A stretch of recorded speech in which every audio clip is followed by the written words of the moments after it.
ओम नमो भगवते वासुदेवाय। ओम नमो भगवते वासुदेवाय। ओम नमो भगवते वासुदेवाय। त्वमज्ञानतिमिरान्धस्य ज्ञानाञ्जनशलाकया चक्षुरुन्मीलितं येन तस्मै श्रीगुरवे नमः। श्रीचैतन्यमनोभीष्टं स्थापितं येन भूतले स्वयं रूपा कदा मह्यं ददाति स्वपदान्तिकम्। वन्देऽहं श्रीगुरो श्रीयुतः पदकमलं श्रीगुरून् वैष्णवांश्च श्रीरूपं साग्रजातं सहगणरघुनाथान्वितं तं सजीवं साद्वैतं सर्वदूतं परिजनसहितं कृष्णचैतन्यदेवं श्रीराधा कृष्णपादान् सहगणललिता श्रीविशाखान्वितांश्च हे कृष्ण करुणा सिन्धो दीनबन्धो जगत्पते गोपेश गोपिकान्ता राधाकान्त नमोऽस्ते सुते देवी प्रणमामि हरिप्रिये च पतितानां पावनेभ्यो वैष्णवेभ्यो नमो नमः। नमो विष्णुपादाय कृष्णप्रेष्ठाय भूतले श्रीमते भक्तिवेदान्त स्वामिनीति नामिने नमस्ते सारस्वते देवे गौरवाणी प्रचारिणे निर्विशेष शून्यवादी पाश्चात्य देशतारिणे जय श्री कृष्ण चैतन्य प्रभु नित्यानंद श्री अद्वैत गदाधर श्रीवासादि गौर भक्तवृंद। हरे कृष्ण कृष्ण कृष्ण हरे हरे हरे राम राम राम हरे हरे। जय जय श्री चैतन्य जय नित्यानंद जय द्वैता चंद्र जय गौर भक्त वृंद। नमो विष्णुपादाय कृष्ण प्रेष्ठाय भूतले श्रीमते भक्ति विकास स्वामी निधि नामिने।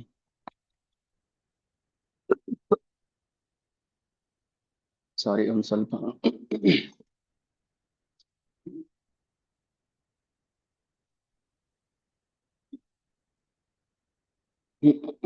ಓಕೆ.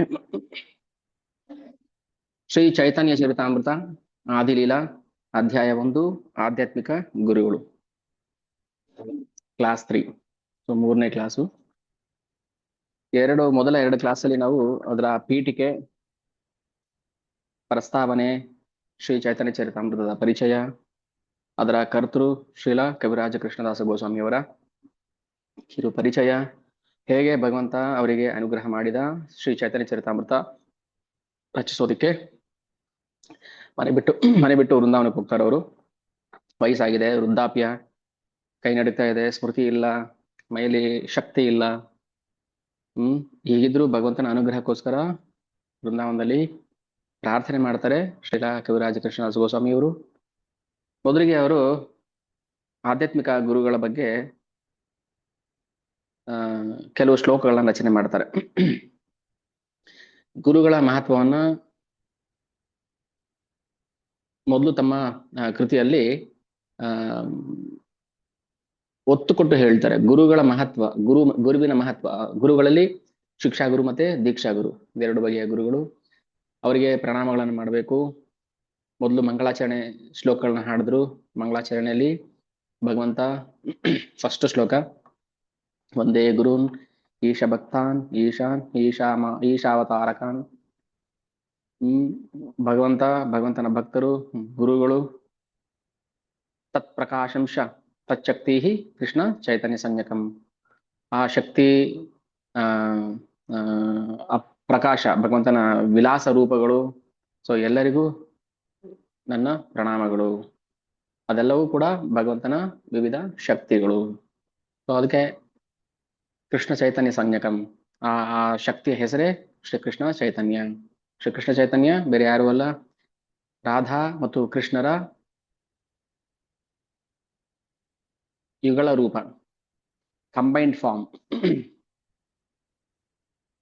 ದ್ವಾಪರದಲ್ಲಿ ಕೃಷ್ಣ, ರಾಧಾ ಬೇರೆ ಬೇರೆ ಅಭಿವ್ಯಕ್ತಿ. ಕಲಿಯುಗದಲ್ಲಿ ರಾಧಾ ಕೃಷ್ಣ ಏಕ ಅಭಿವ್ಯಕ್ತಿ. ಒಂದೇ ದೇಹದಲ್ಲಿ 2 ಭಾವಗಳು. ಸಾಕ್ಷಾತ್ ಕೃಷ್ಣ ರಾಧಾರಾಣಿ ಭಾವ, ಸಾಕ್ಷಾತ್ ಕೃಷ್ಣ ರಾಧಾರಾಣಿ ಭಾವ.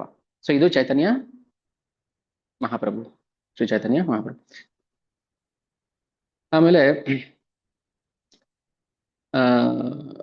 ಶ್ರೀ ಕವಿರಾಜ ಕೃಷ್ಣದಾಸ ಗೋಸ್ವಾಮಿ ಅವರು ತಮ್ಮ ಶಿಕ್ಷಾಗುಗಳಾದ ಪಂಚತತ್ವಕ್ಕೆ ಪ್ರಣಾಮ ಮಾಡ್ತಾರೆ. ದೀಕ್ಷಾ ಗುರುಗಳು ಶ್ರೀ ನಿತ್ಯಾನಂದ ಪ್ರಭುಗಳಿಂದ ಅವರು ದೀಕ್ಷೆಯನ್ನು ಪಡ್ಕೊಂಡ್ರು. ತಮ್ಮ ಇಳಿ ವಯಸ್ಸಲ್ಲಿ ಈ ಗ್ರಂಥವನ್ನ ರಚನೆ ಮಾಡ್ತಾರೆ. ಈ ಗ್ರಂಥದ ರಚನೆಗೆ ಹಲವಾರು ನಿರೂಪಣೆಗಳನ್ನು ಮಾಡ್ತಾರೆ. ಹಲವಾರು ಗ್ರಂಥಗಳ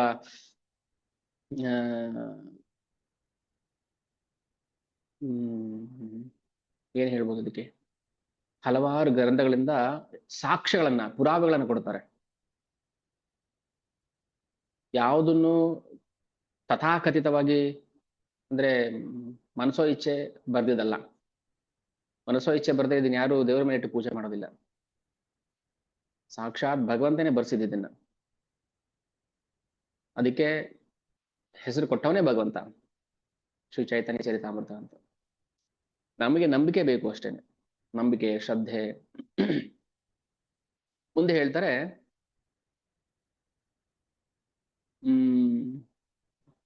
ಬ್ರಹ್ಮ ವಿಷ್ಣು ಶಿವ ತಿನ ಗುಣಾವತಾರೇ ಗಣಿ ಶಕ್ತ್ಯಾವೇಶ ಸನಕಾದಿ ಋತುವ್ಯಾಸ ಮುನಿ. ಬ್ರಹ್ಮ ವಿಷ್ಣು ಶಿವ ಇವರು ಭಗವಂತನ ಗುಣಾತ್ಮಕ ಅವತಾರಗಳು. ಈಗ ಭಗವಂತನ ಅವತಾರಗಳ ಬಗ್ಗೆ ಚರ್ಚೆ ಮಾಡ್ತಿದ್ದಾರೆ. ಸನಕಾದಿಗಳು ಅಂದ್ರೆ ಚತುಸ್ಸನರು, ಸನಕ, ಸನಂದನ, ಸನಾತನ, ಸನತ್ಕುಮಾರ, ಋತು ಚಕ್ರವರ್ತಿ, ವೇದವ್ಯಾಸರು, ಇವರೆಲ್ಲ ಶಕ್ತಿ ಆವೇಶ ಅವತಾರ, ಭಗವಂತನ ಶಕ್ತಿ ಆವೇಶ ಅವತಾರ. ಈ ಭಗವಂತ ತನ್ನ ಅವತಾರಗಳನ್ನ ಎರಡು ಮುಖ್ಯ ರೂಪಗಳಲ್ಲಿ ಅಭಿವ್ಯಕ್ತಿಗೊಳಿಸ್ಕೊಳ್ತಾನೆ. ಇದನ್ನು ಗಮನ ಇಟ್ಟು ಶ್ರವಣ ಮಾಡಿ ಎಷ್ಟು ಅರ್ಥ ಆಗುತ್ತೆ ಅಷ್ಟು ಅರ್ಥ ಮಾಡ್ಕೊಂಡು ಹೋಗೋ ಪ್ರಯತ್ನ ಮಾಡೋಣ. ನಮಗೆ ಇದೆಲ್ಲ ಗೊತ್ತಾಗುತ್ತೆ. ಎಲ್ಲ ಕೃಷ್ಣ ಭಗವಂತ ಯಾರು ಅಂತ ಈಗ ಚೆನ್ನಾಗಿ ಅರ್ಥ ಆಗುತ್ತೆ ನಮಗೆ. ಭಗವಂತನ ಅಭಿವ್ಯಕ್ತಿಗಳು, ಭಗವಂತನ ಅವತಾರಗಳು, ಭಗವಂತನ ಲೀಲೆಗಳು, ಅವನ ಗುಣ ಎಲ್ಲ ಚೆನ್ನಾಗಿ ಅರ್ಥ ಆಗುತ್ತೆ. ಭಗವಂತ ಎರಡು ರೂಪದಲ್ಲಿ ತನ್ನನ್ನು ಅಭಿವ್ಯಕ್ತಿಗೊಳಿಸ್ಕೊಳ್ತಾನೆ. ಒಂದು ಪ್ರಕಾಶ, ಇನ್ನೊಂದು ವಿಲಾಸ. ವೈಭವ ಪ್ರಕಾಶ, ವೈಭವ ವಿಲಾಸ. ಸೊ ಪ್ರಕಾಶ ಮತ್ತೆ ವಿಲಾಸ ಅಂದ್ರೆ ಏನು? ಪ್ರಕಾಶ ಭಗವಂತನ ಸ್ವರೂಪ ತರನೇ ಇರುತ್ತೆ. ಉದಾಹರಣೆಗೆ ರಾಸಲೀಲೆಯಲ್ಲಿ ಭಗವಂತ ಎಲ್ಲ ಗೋಪಿಯರ ಜೊತೆಯಲ್ಲೂ ಇರ್ತಾನೆ. ಇಬ್ಬರಿಬ್ಬರು ಗೋಪಿಯರ ಮಧ್ಯದಲ್ಲಿ ಕೃಷ್ಣ ರಾಸ ಕ್ರೀಡೆಯಲ್ಲಿ ತೊಡಗಿರ್ತಾನೆ. ಅದು ಅವನಂತಾನೆ ಇರುತ್ತೆ ಸ್ವರೂಪ, ಬಟ್ ಅವನೇ ಅಲ್ಲ, ಅದು ಕೃಷ್ಣ ಒಬ್ನೇ. ಕೃಷ್ಣ ಒಬ್ನೇ, ಮ್ಯೂಟ್ ಮಾಡ್ಕೊಳ್ಳಿ. ಭಗವಂತ ಒಬ್ನೇ. ಭಗವಂತ ತನ್ನನ್ನ ಎರಡು ರೀತಿಯಲ್ಲಿ ಅಭಿವ್ಯಕ್ತಿಗೊಳಿಸ್ಕೊಳ್ತಾನೆ. ಯಾರು ರಾಧಾರಾಣಿ ಜೊತೆ ಇರ್ತಾರೆ ಅದು ಸಾಕ್ಷಾತ್ ಮೂಲ ಕೃಷ್ಣ. ಬೇರೆಯವರ ಜೊತೆ ಇರುವಂತಹ ಕೃಷ್ಣ ಅದು ಒಂದು ವಿಲಾಸ ಇರುತ್ತೆ, ಇಲ್ಲ ಪ್ರಕಾಶ ಇರುತ್ತೆ. ವಿಲಾಸ ಮಾಡಕ್ಕೋಸ್ಕರ ಇರ್ತಾನೆ, ಇಲ್ಲ ಭಗವಂತನ ಪ್ರಕಾಶ ಅಭಿವ್ಯಕ್ತಿ. ಬೇರೆ ಬೇರೆ ಗೋಪಿಯರ ಜೊತೆ ಕೃಷ್ಣ ಬೇರೆ ಬೇರೆ ರೂಪದಲ್ಲಿ, ಅದೇ ಕೃಷ್ಣನೇ, ಅದೇ ರೂಪನೇ, ಅದೇ ನವಿಲ್ಗರಿ, ಅದೇ ಶಾಂಬ ಬಣ್ಣ, ಆದ್ರೆ ಮೂಲ ಕೃಷ್ಣಕ್ಕಿಂತ ಭಿನ್ನ ಅವನು. ಅರ್ಥ ಮಾಡ್ಕೊಳ್ಳಿ, ಇದನ್ನ ಅರ್ಥ ಮಾಡ್ಕೊಳ್ಳೋ ಪ್ರಯತ್ನ ಮಾಡಿ. ಈಗ 16,108 ಜನ ಮದುವೆ ಆಗಿದ್ದಾನೆ ಕೃಷ್ಣ. ಏಕಕಾಲದಲ್ಲಿ ಎಲ್ಲಾ ಪತ್ನಿಯರ ಜೊತೆ ಇದ್ದ. ಹೌದು, ಅದಕ್ಕೆ ಅವನ ಭಗವಂತ ಅಂತ ಕರೆಯೋದು. ಅವನು ಆಮ್ನಿ ಪ್ರೆಸೆನ್ಸ್, ಸರ್ವ ವ್ಯಾಪಕತ್ವ, ಇದು ಗುಣ ಇದೆ ಅವನಲ್ಲಿ, ಎಲ್ಲ ಕಡೆ ಇರ್ತಾನೆ ಏಕಕಾಲದಲ್ಲಿ. ಆದರೆ ಪ್ರತಿಯೊಬ್ಬ ಪತ್ನಿಯ ಜೊತೆ ಅಥವಾ ಪ್ರತಿಯೊಬ್ಬ ಗೋಪಿಕಾಸ್ತ್ರೀ ಜೊತೆ ಭಗವಂತ ತನ್ನ ಪ್ರಕಾಶವನ್ನ ವ್ಯಕ್ತಪಡಿಸ್ತಾನೆ. ಎಕ್ಸ್ಪಾನ್ಷನ್. ಇದರ್ಥ ಆಯ್ತಾ? ಏನಾದ್ರು ಡೌಟ್ಸ್ ಇದೆ ಅನ್ಮ್ಯೂಟ್ ಮಾಡ್ಕೊಂಡು ಕೇಳ್ಬೋದು, ಪರವಾಗಿಲ್ಲ. ಕ್ಲಾಸ್ ಮಧ್ಯದಲ್ಲೇ ಅನ್ಮ್ಯೂಟ್ ಮಾಡ್ಕೊಂಡು ಏನಾದ್ರು ಡೌಟ್ಸ್ ಇದೆ ಕೇಳಿ, ಇಲ್ಲ ಬರ್ಕೊಳ್ಳಿ, ಕೊನೆಯಲ್ಲಿ ಕೇಳಿ. ಭಗವಂತನ ಅಭಿವ್ಯಕ್ತಿಗೆ ಎರಡು ಮುಖ್ಯ ರೂಪಗಳಿದೆ, ಮುಖ್ಯ ವಿಭಾಗಗಳಿದೆ ಎರಡು ರೂಪದಲ್ಲಿ. ಒಂದು ಪ್ರಕಾಶ, ಇನ್ನೊಂದು ವಿಲಾಸ. ಪ್ರಕಾಶ ಅಂದ್ರೆ ಅರ್ಥ ಆಯ್ತಾ? ಎಲ್ಲ ಗೋಪಿಯರ ಜೊತೆ ಕೃಷ್ಣ ಇರ್ತಾನೆ, ಆದ್ರೆ ಕೃಷ್ಣನೇ ಮೂಲ ಕೃಷ್ಣ ಅಲ್ಲ, ಕೃಷ್ಣನ ತರಾನೇ ಇರ್ತಾರೆ, ಆದ್ರೆ ಕೃಷ್ಣನಿಂದ ವಿಸ್ತರಣೆಗೊಂಡವರು ಅವರು, ಮೂಲ ಕೃಷ್ಣ ಅಲ್ಲ. ಅದಕ್ಕೆ ಪ್ರಕಾಶ ಅಂತ ಹೇಳ್ತಾರೆ. ವಿಲಾಸ ಅಂದ್ರೆ ಏನು ಅಂದ್ರೆ, ವಿಲಾಸ ಈಗ ಉದಾಹರಣೆಗೆ ಬಲರಾಮ ಕೃಷ್ಣನೇ, ಆದ್ರೆ ಕೃಷ್ಣನ್ ತರ ಇಲ್ಲ ನೋಡಕ್ಕೆ, ಅದು ವಿಲಾಸ. ನೋಟ್ ಮಾಡ್ಕೊಳ್ಳಿ ಬೇಕಿದ್ರೆ. ಪ್ರಕಾಶ ಮತ್ತೆ ವಿಲಾಸ. ಪ್ರಕಾಶ ಅಂತ ಅರ್ಥ ಆಯ್ತು, ಸೇಮ್ ಕೃಷ್ಣನ್ ತರಾನೇ ಗೋಪಿಯರ ಜೊತೆ 16,000 ಜನ ಪತ್ನಿಯರ ಜೊತೆ ಏಕಕಾಲದಲ್ಲಿ, ಅದು ಪ್ರಕಾಶ. ವಿಲಾಸ ಅಂದ್ರೆ ಈಗ ಬಲರಾಮ ಕೃಷ್ಣನಿಂದ ವಿಸ್ತರಣೆ ಆದಂತಹ ಮೊದಲ ವಿಸ್ತರಣೆ, ಅದು ವಿಲಾಸ ವಿಸ್ತರಣೆ. ಕೃಷ್ಣನೇ, ಆದ್ರೆ ಕೃಷ್ಣನ ತರ ಇಲ್ಲ. ವಿಲಾಸ. ಆಮೇಲೆ ಬಲರಾಮನಿಂದ ಚತುರ್ಭುಜ ನಾರಾಯಣ ರೂಪಗಳು ವಿಸ್ತರಣೆ ಆಗುತ್ತೆ. ಹೀಗೆ ವಿಸ್ತರಣೆ, ಸ್ವಾಂಶ ವಿಸ್ತರಣೆ ಆಗ್ತಾ ಬರ್ತಾ ಇರುತ್ತೆ. ಈಗ ವೈಕುಂಠದಲ್ಲಿ ಕೃಷ್ಣನ ನಾರಾಯಣ ರೂಪಕ್ಕೆ 4 ಕೈಗಳಿದೆ, ಆದ್ರೆ ಕೃಷ್ಣನಿಗೆ 2 ಕೈ ಇದೆ. ಕೃಷ್ಣನೇ ಆದ್ರೆ ಕೃಷ್ಣ ಅಲ್ಲ, ಅದಕ್ಕೆ ವಿಲಾಸ ವಿಸ್ತರಣೆ ಅಂತ ಕರಿತೀವಿ. ಈಗ ನಾವು ಎಷ್ಟು ಸಮಯ ವಿಷ್ಣು ಅಂತ ಹೇಳಿರ್ತೀವಿ, ಹರಿ ನಾರಾಯಣ ಅಂತ ಹೇಳಿರ್ತೀವಿ ಅಲ್ವಾ. ಕೃಷ್ಣನ ವಿಸ್ತರಣೆಗಳೇ ಅದು, ಅದ್ರ ವಿಲಾಸ ವಿಸ್ತರಣೆಗಳು, ಕೃಷ್ಣನೇ ಅಲ್ಲ. ಈಗ ಹಾಲು ಹೇಗೆ ಮೊಸರಾಗುತ್ತೆ, ಹಾಲಿಂದನೇ ಮೊಸರಾಯ್ತು. ಆದ್ರೆ ನೀವು ಹಿಂಗ ಅರ್ಥ ಮಾಡ್ಕೊಳ್ಳಿ, ಅದು ವಿಲಾಸ ವಿಸ್ತರಣೆ. ಹಾಲೇ ಮೊಸರಾಗಿದ್ದು, ಬೇರೆ ಇನ್ನೇನು ಅಲ್ಲ. ಆದ್ರೆ ಮೊಸರು ಹಾಲಲ್ಲ.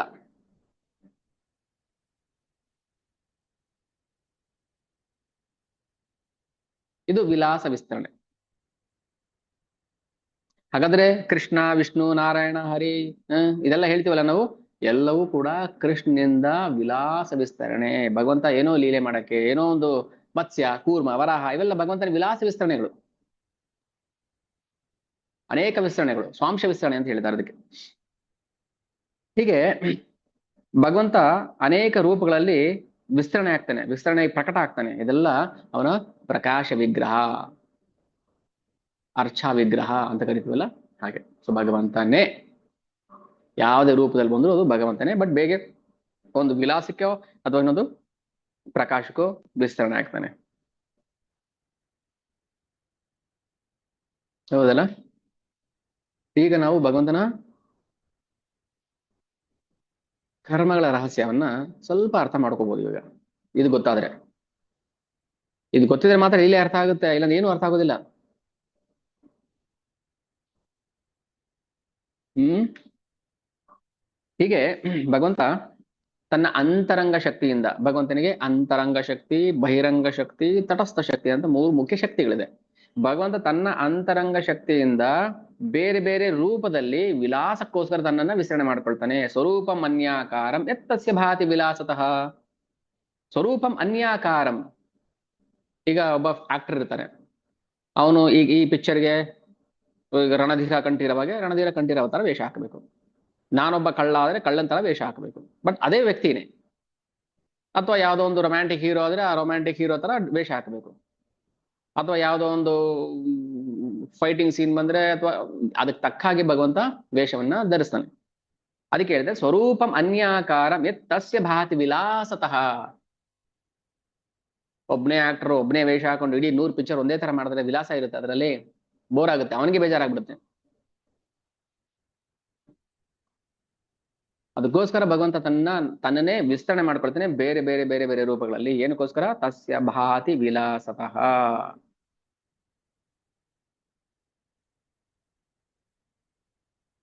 ಅದೇ ತರನೇ ವೃಂದಾವನದಲ್ಲಿ ಗೋಪ ಬಾಲಕನಾಗಿ ಬಂದ, ಯುವಕನಾಗಿ ಕಾಣಿಸ್ಕೊಂಡ, ತನ್ನ ಯದುಕುಲವನ್ನೇ ನಾಶ ಮಾಡೋ ತರ ಲೀಲೆ ಮಾಡ್ದ. ಯಾವುದೋ ಬೇಡನ ಬಾಣಕ್ಕೆ ತಾನು ಬಲಿಯಾದೆ ಅನ್ನೋ ತರ ತೋರಿಸ್ಕೊಂಡ. ವಿಲಾಸ ಇದೆಲ್ಲ ಭಗವಂತನ ವಿಲಾಸ. ನಮ್ಗೆ ಅರ್ಥ ಆಗ್ತಿಲ್ವಲ್ಲ, ಅದಕ್ಕೆ ನಾವೇನ್ ಮಾಡ್ತೀವಿ, ತಪ್ಪಾಗಿ ಅದನ್ನ ಊಹೆ ಮಾಡ್ತಾ ಇದೀವಿ. ಅದಕ್ಕೆ ಭಗವಂತ ಕರೆಕ್ಟ್ ಆಗಿ ಹೇಳಿದ ನೋಡಿ ಭಗವದ್ಗೀತಾಲಿ, ಯಾರು ನನ್ನ ಜನ್ಮ ಕರ್ಮ ಚ ಮೇ ದಿವ್ಯಂ ಏವಂ ಯೋ ವೇತ್ತಿ ತತ್ವತಃ ತ್ಯಕ್ವಾ ದೇಹಂ ಪುನರ್ಜನ್ಮ ನೈತಿ ಮಾಮೇತಿ ಸೋರ್ಜುನ. ಯಾರು ನನ್ನ ಜನ್ಮ ಮತ್ತೆ ಕರ್ಮದ ರಹಸ್ಯವನ್ನ ತತ್ವತಃ ತಿಳ್ಕೊಳ್ತಾರೋ ಅವ್ರಿಗೆ ಮತ್ತೆ ಪುನರ್ಜನ್ಮ ಇಲ್ಲ. ಆದ್ರೆ ಅರ್ಥ ಆಗೋದಿಲ್ಲ ನಮಗೆ. ಗುರು ವೈಷ್ಣವ ಹರಿ ಕೃಪೆ ಇಲ್ಲದೆ ನಮಗೆ ಭಗವಂತನ ಲೀಲಾ ವಿನೋದಗಳು, ಲೀಲಾ ನಾಟಕಗಳು, ಭಗವಂತನ ಜನ್ಮ ಕರ್ಮದ ರಹಸ್ಯಗಳು ನಮ್ಗೆ ಅರ್ಥ ಆಗೋದಿಲ್ಲ. ಈ ಭಗವಂತನ ಲೀಲಾ ವಿನೋದ ಎಷ್ಟು ಆಶ್ಚರ್ಯಮಯ ಅಂತಂದ್ರೆ ದೇವತೆಗಳಿಗೂ ಗೊತ್ತಾಗ್ತಲ್ಲ ಏನ್ ಮಾಡ್ತಾನೆ ಇಲ್ಲಿ ಕೃಷ್ಣ ಅಂತ. ಕೆಲವು ಸಮಯ ಇವನು ಭಗವಂತನ ಅಲ್ವ ಅಂತ ಅನುಮಾನ ಬಂದ್ಬಿಡುತ್ತೆ ಅವರಿಗೆ. ಗೋಪ ಬಾಲಕರು ತರೋ ಅನ್ನವನ್ನ ತಿಂತಾನೆ, ಅವನ್ ತಿಂದಿದ್ದು ಇವನ್ ತಿಂತಾನೆ, ಎಂಜಲ್ ತಿಂತಾನೆ, ಭಗವಂತ ಎಡಗೈಲ್ ತಿಂತಾನೆ. ನಾವ್ ಎಡಗೈಲ್ ತಿಂದ ಮಾಡಿ ಬೈತೀವಿ, ಎಡಗೈಲ್ ತಿನ್ಬಾರ್ದು ಅಂತ.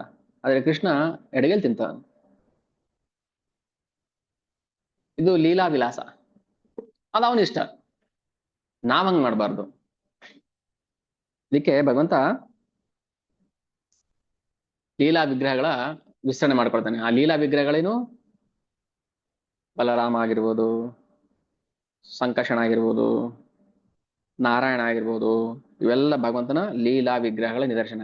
ಆದ್ರೆ ನಮಗೆ ಆ ಲೀಲಾ ವಿಗ್ರಹಗಳ ವಿಸ್ತರಣೆ ಯಾಕೆ ಬೇಕು? ಮೂಲ ಕೃಷ್ಣನೇ ನೋಡೋಣ, ನಾವು ಮೂಲ ಕೃಷ್ಣನನ್ನೇ ಆರಾಧನೆ ಮಾಡೋಣ, ಮೂಲ ಕೃಷ್ಣನ ರೂಪದಲ್ಲೇ ಮನಸ್ಸನ್ನು ಹೇಳೋಣ, ನೀಡ್ಬೋದಲ್ಲ. ಆದ್ರೆ ಭಗವಂತನ ಲೀಲಾ ವಿಲಾಸ ವಿಗ್ರಹಗಳ ವಿಸ್ತರಣೆ ಇದೆಯಲ್ಲ, ಚತುರ್ಭುಜ ನಾರಾಯಣ, ಸಂಕರ್ಷಣ, ಆದ್ರೆ ಇವರು ಮಾಡಕ್ಕಾಗದ್ರ ಲೀಲೆಗಳನ್ನ ಕೃಷ್ಣ ಮಾಡ್ತಾನೆ. ವೇಣು ಮಾಧುರಿ, ಲೀಲಾ ಮಾಧುರಿ, ರೂಪ ಮಾಧುರಿ. ಭಗವಂತನ ಕೃಷ್ಣನಿಗಿರೋ ರೂಪಕ್ಕೆ ಹೋಲಿಕೆ ಮಾಡಕ್ಕಾಗೋದಿಲ್ಲ. ಕೃಷ್ಣನ ರೂಪಕ್ಕೆ, ಮೂಲ ಕೃಷ್ಣನ ರೂಪಕ್ಕೆ ಹೋಲಿಕೆ ಮಾಡಕ್ಕಾಗಲ್ಲ ಯಾವುದನ್ನು. ಸಾಕ್ಷಾತ್ ಚತುರ್ಭುಜ ನಾರಾಯಣ ಕೃಷ್ಣನ ವಿಸ್ತರಣೆ ಆಗಿದ್ರು ಗೋಪಿಯರಿಗೆ ಆ ರೂಪದ ಮೇಲೆ ಮನಸ್ಸು ನೆಟ್ಲಿಲ್ಲ, ಅವ್ರಿಗೆ ನಡಕ್ ಆಗಿಲ್ಲ. ನಮ್ಗೆ ಈ ಸೌಂದರ್ಯಕ್ಕಿಂತ ಆ ಸೌಂದರ್ಯನೇ ಬೇಕು ಅಂತ ಬಯಸಿದ್ರು ಅವರು. ಅದು ಲೀಲಾ ಮಾಧುರಿ. ವೇಣು ಮಾಧುರಿ, ನಾರಾಯಣ ವೇಣು ಊದಕ್ಕಾಗೋದಿಲ್ಲ, ಕೊಳಲು ಊದಕ್ಕಾಗೋದಿಲ್ಲ, ಕೃಷ್ಣ ಊದ್ತಾನೆ.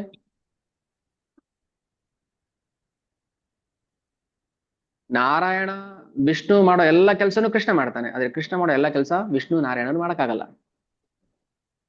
ವಿಷ್ಣು ಕೊಳಲುವುದಕ್ಕಾಗೋದಿಲ್ಲ, ಕೃಷ್ಣ ಊದ್ತಾನೆ. ಕೃಷ್ಣನೇ ವಿಷ್ಣು ಆಗಿ ಬಂದ್ರು ಅಲ್ಲಿ ಈಗ ಉದಾಹರಣೆಗೆ, ಈಗ ನಾವು ಮನುಷ್ಯನ ದೇಹದಲ್ಲಿ ಇದ್ದೀವಿ ನಾವೀಗ, ಹೌದಾ? ನಾವು ಮನುಷ್ಯ ಅಲ್ಲ, ನಾವು ಪ್ರಾಣಿ ಅಲ್ಲ, ನಾವು ದೇವತೆಗಳಲ್ಲ, ನಾವು ರಾಕ್ಷಸರಲ್ಲ, ನಾವು ಆ ದೇಹದಲ್ಲಿ ಇರೋರು. ಯಾರಾದ್ರೂ ನಿಮ್ಮನ್ನ ನೀವು ಯಾರ್ರಿ? ಮನುಷ್ಯ ಅಲ್ಲ, ನಾವು ಮನುಷ್ಯನ ದೇಹದಲ್ಲಿ ಇದ್ದೀವಿ. ನಾಳೆ ನಾನು ನಾಯಿ ದೇಹಕ್ಕೆ ಹೋಗ್ಬೋದು, ಕತ್ತೆ ದೇಹಕ್ಕೆ ಹೋಗ್ಬೋದು. ಈಗ ನಾನು ಮನುಷ್ಯನ ದೇಹದಲ್ಲಿ ಇದ್ದೀನಿ. ಮನುಷ್ಯನ ದೇಹದಲ್ಲಿದ್ದಾಗ ನಾನೇನ್ ಮಾಡ್ಬೋದು? ಅದನ್ನ ಅಷ್ಟೇ ಮಾಡಕ್ ಸಾಧ್ಯ. ನಾನೇ ಇನ್ನೊಂದು ಪ್ರಾಣಿ ದೇಹಕ್ಕೆ ಹೋದಾಗ ನಾನು ಈ ಕೆಲಸ ಮಾಡಕ್ಕಾಗಲ್ಲ. ಈಗ ನಾಲಿಗೆ ಮನುಷ್ಯನಿಗೂ ಇದೆ, ಎಲ್ಲ ಪ್ರಾಣಿಗೂ ನಾಲಿಗೆ ಇದೆ. ಆದ್ರೆ ನಾನು ನಾಯಿ ದೇಹಕ್ಕೆ ಹೋದ್ರೆ ನಾನು ಮಾತಾಡಕ್ಕಾಗಲ್ಲ, ಅಲ್ಲಿ ಹಾಡಾಡಕ್ಕಾಗಲ್ಲ, ಭಾಗವತ ಓದಕ್ಕಾಗಲ್ಲ, ನಾಲಿಗೆ ಇದೆ. ಅಂದ್ರೆ ಒಂದು ದೇಹದಲ್ಲಿದ್ದಾಗ ಮಾಡುವಂತ ಕೆಲಸಗಳು ಇನ್ನೊಂದು ದೇಹದಲ್ಲಿದ್ದಾಗ ಮಾಡಕ್ಕಾಗಲ್ಲ ನಾವು. ಉದಾಹರಣೆಗೆ ಹಾಗೇನೆ ಭಗವಂತ ತಾನೇ ವಿಸ್ತರಣೆಯಾಗಿ ವಿಷ್ಣು ರೂಪವನ್ನು ಧರಿಸಬಹುದು, ನಾರಾಯಣ ರೂಪ ಧರಿಸಬಹುದು ವಿಸ್ತರಣೆಯಾಗಿ. ಆದ್ರೆ ಕೃಷ್ಣ ಮಾಡೋ ಕೆಲಸ ಅವ್ರು ಮಾಡಕ್ಕಾಗಲ್ಲ. ಇದಕ್ಕೆ ಪ್ರಕಾಶ, ತತ್ ಪ್ರಕಾಶಂಶ ತಚ್ಚಕ್ತಿ ಕೃಷ್ಣ ಚೈತನ್ಯ ಸಂಜ್ಞಕ.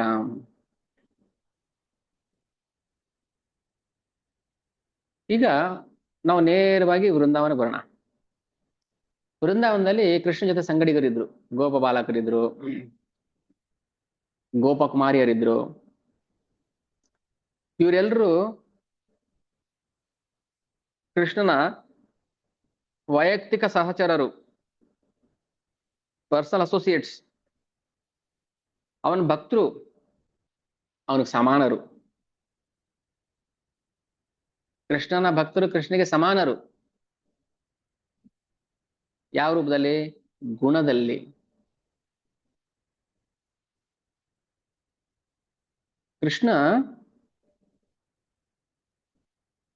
ಕೃಷ್ಣನನ್ನ ಯಾರು ಇನ್ಕ್ಲೂಡ್ ಮಾಡ್ಕೊಂಡಿರ್ತಾರೋ ತಮ್ಮ ಜೀವನದಲ್ಲಿ ಅವ್ರು ಪರಿಪೂರ್ಣರು ಅಂತಾನೆ ಶಾಸ್ತ್ರ ಹೇಳೋದು. ಯಾರು ಪರಿಪೂರ್ಣರಲ್ಲ, ಆದ್ರೆ ಯಾರು ಪರಿಪೂರ್ಣನಾದವನನ್ನ ಜೊತೆಲಿ ಇಟ್ಕೊಳ್ತಾರೆ, ಅವನನ್ನ ಫಾಲೋ ಮಾಡ್ತಾರೆ, ಅವನನ್ನ ಅನುಸರಿಸ್ತಾರೆ, ಅವನ ಪರಿಪೂರ್ಣರು ಅಂತ ಡಿಕ್ಲೇರ್ ಮಾಡ್ತಾರೆ, ಶಾಸ್ತ್ರ ಹೇಳುತ್ತೆ.